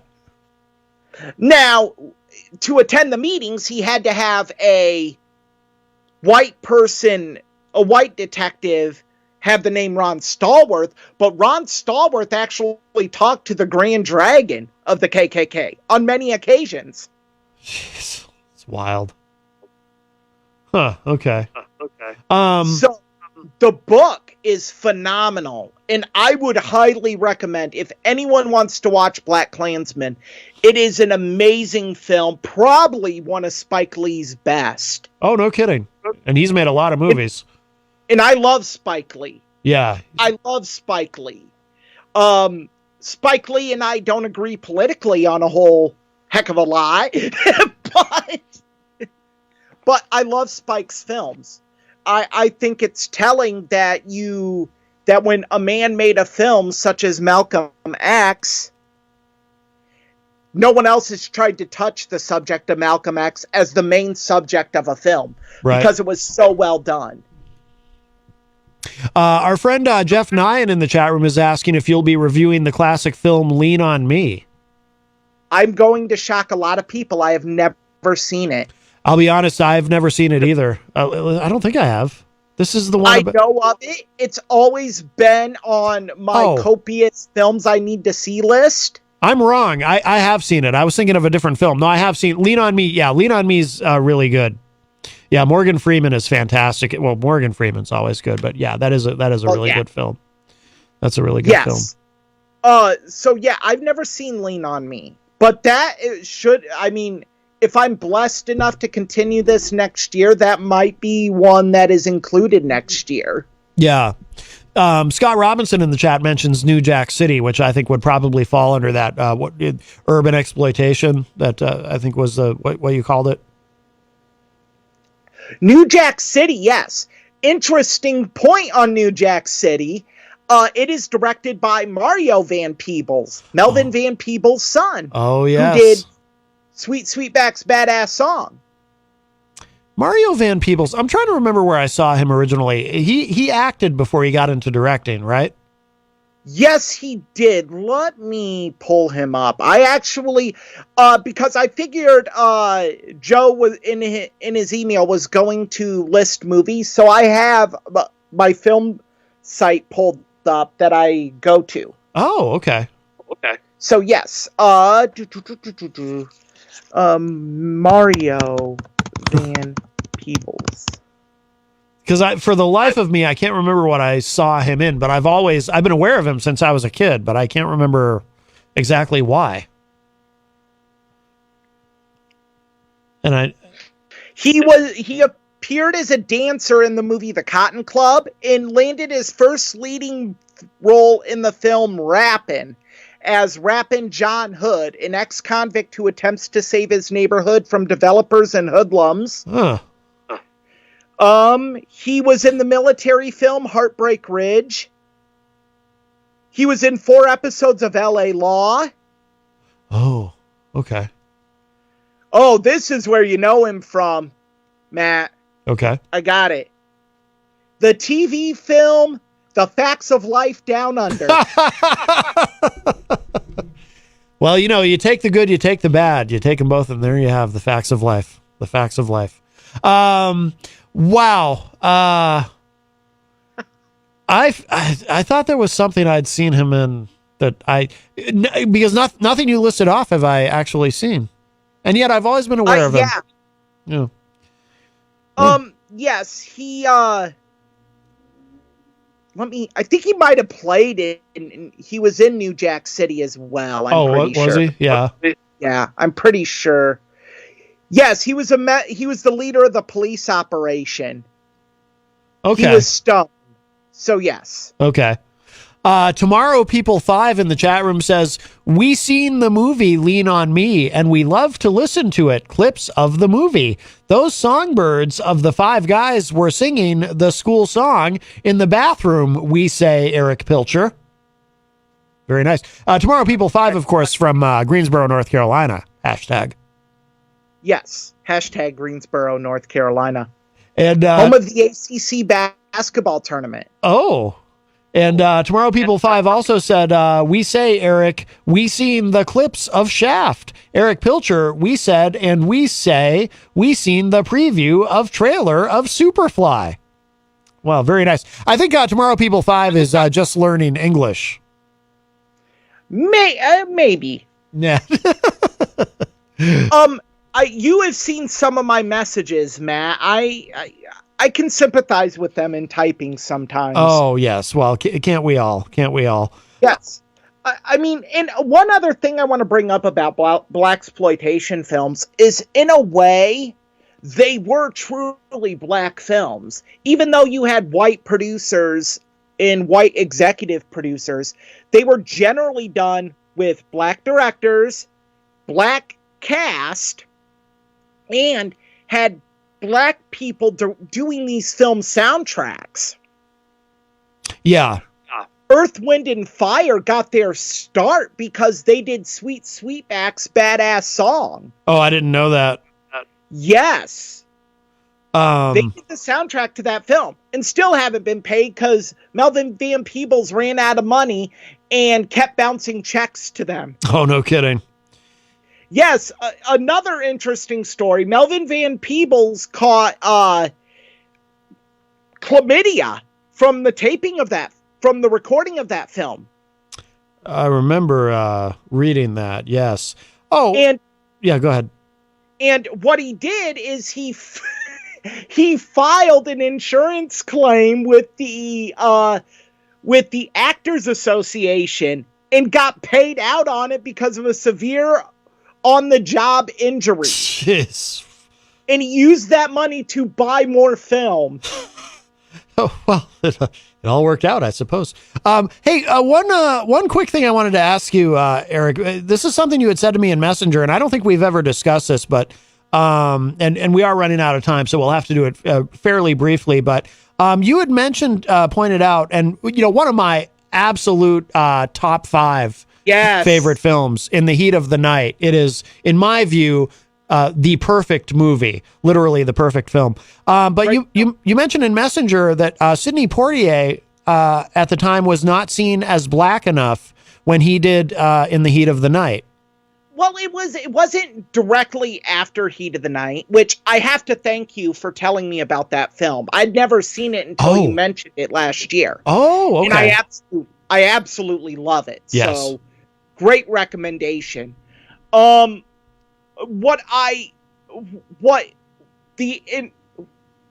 implication is that Sidney Poitier was bourgeois.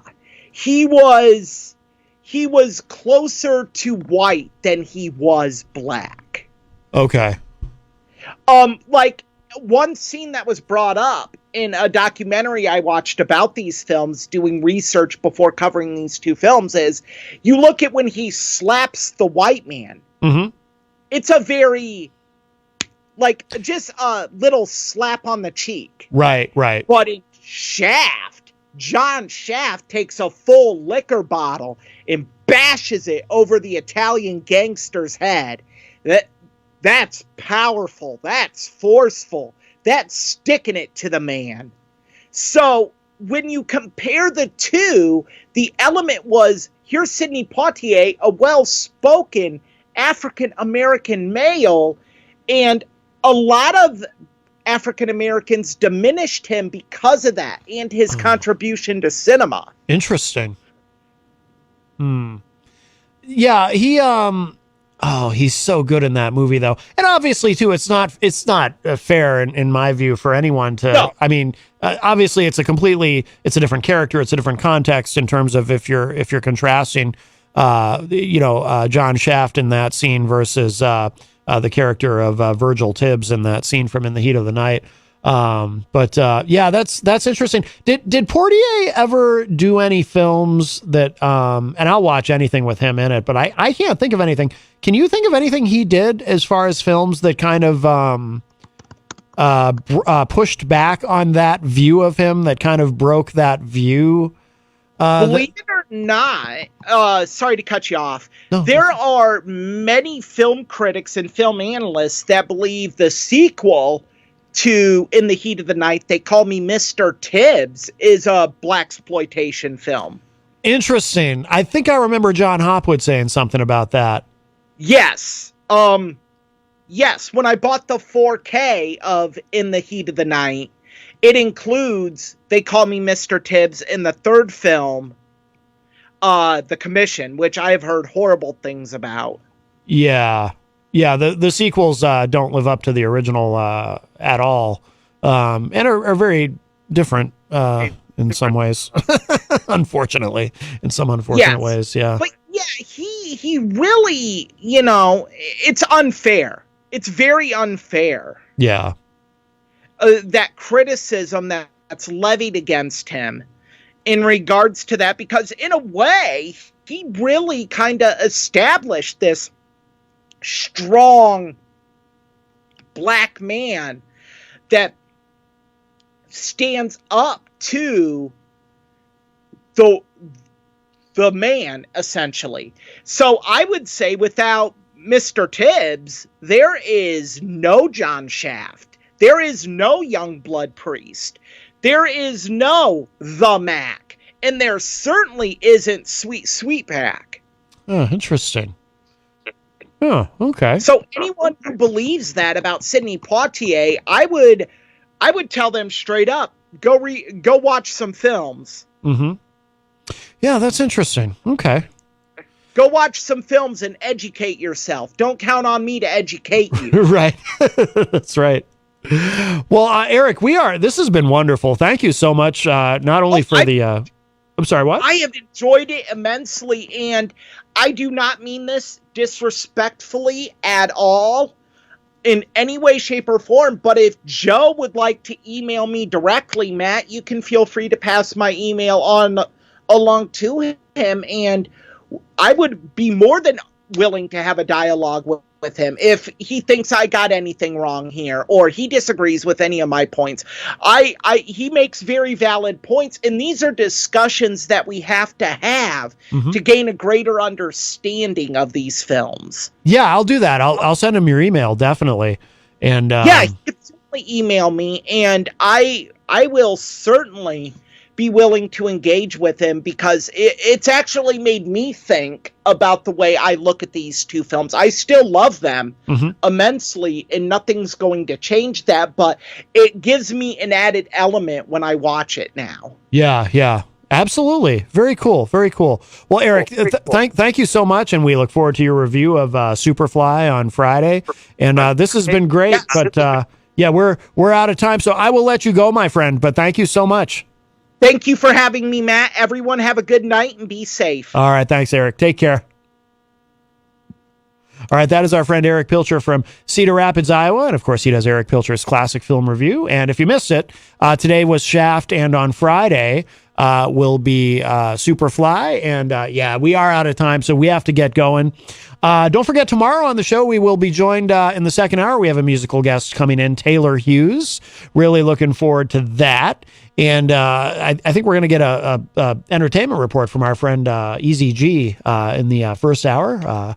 Perhaps we'll see how that works out. Mike from Queen City Cabinetry in the chat room says, great show today. Thank you, Mike. Have a great night, everyone. Stay warm, be safe. Yeah, it's going to get a little chilly. I was looking at the long-term forecast, though, so we're in the midst of a cold spell, and I think on Friday it might get as low as 10 below zero. But then, and obviously this can change, and it probably will, but it looks like if you look at the 10-day forecast, next week it's supposed to get very mild. Up in the 50s. So I hope that holds. I would love for that to be the case. But if you missed any part of today's show, it will be up in just a little bit at WMNHradio.org and at my website, mattconnerton.com. And that's going to do it for us for now. We are out of time, my friends. I will talk at you all a little bit later. Bye, everybody.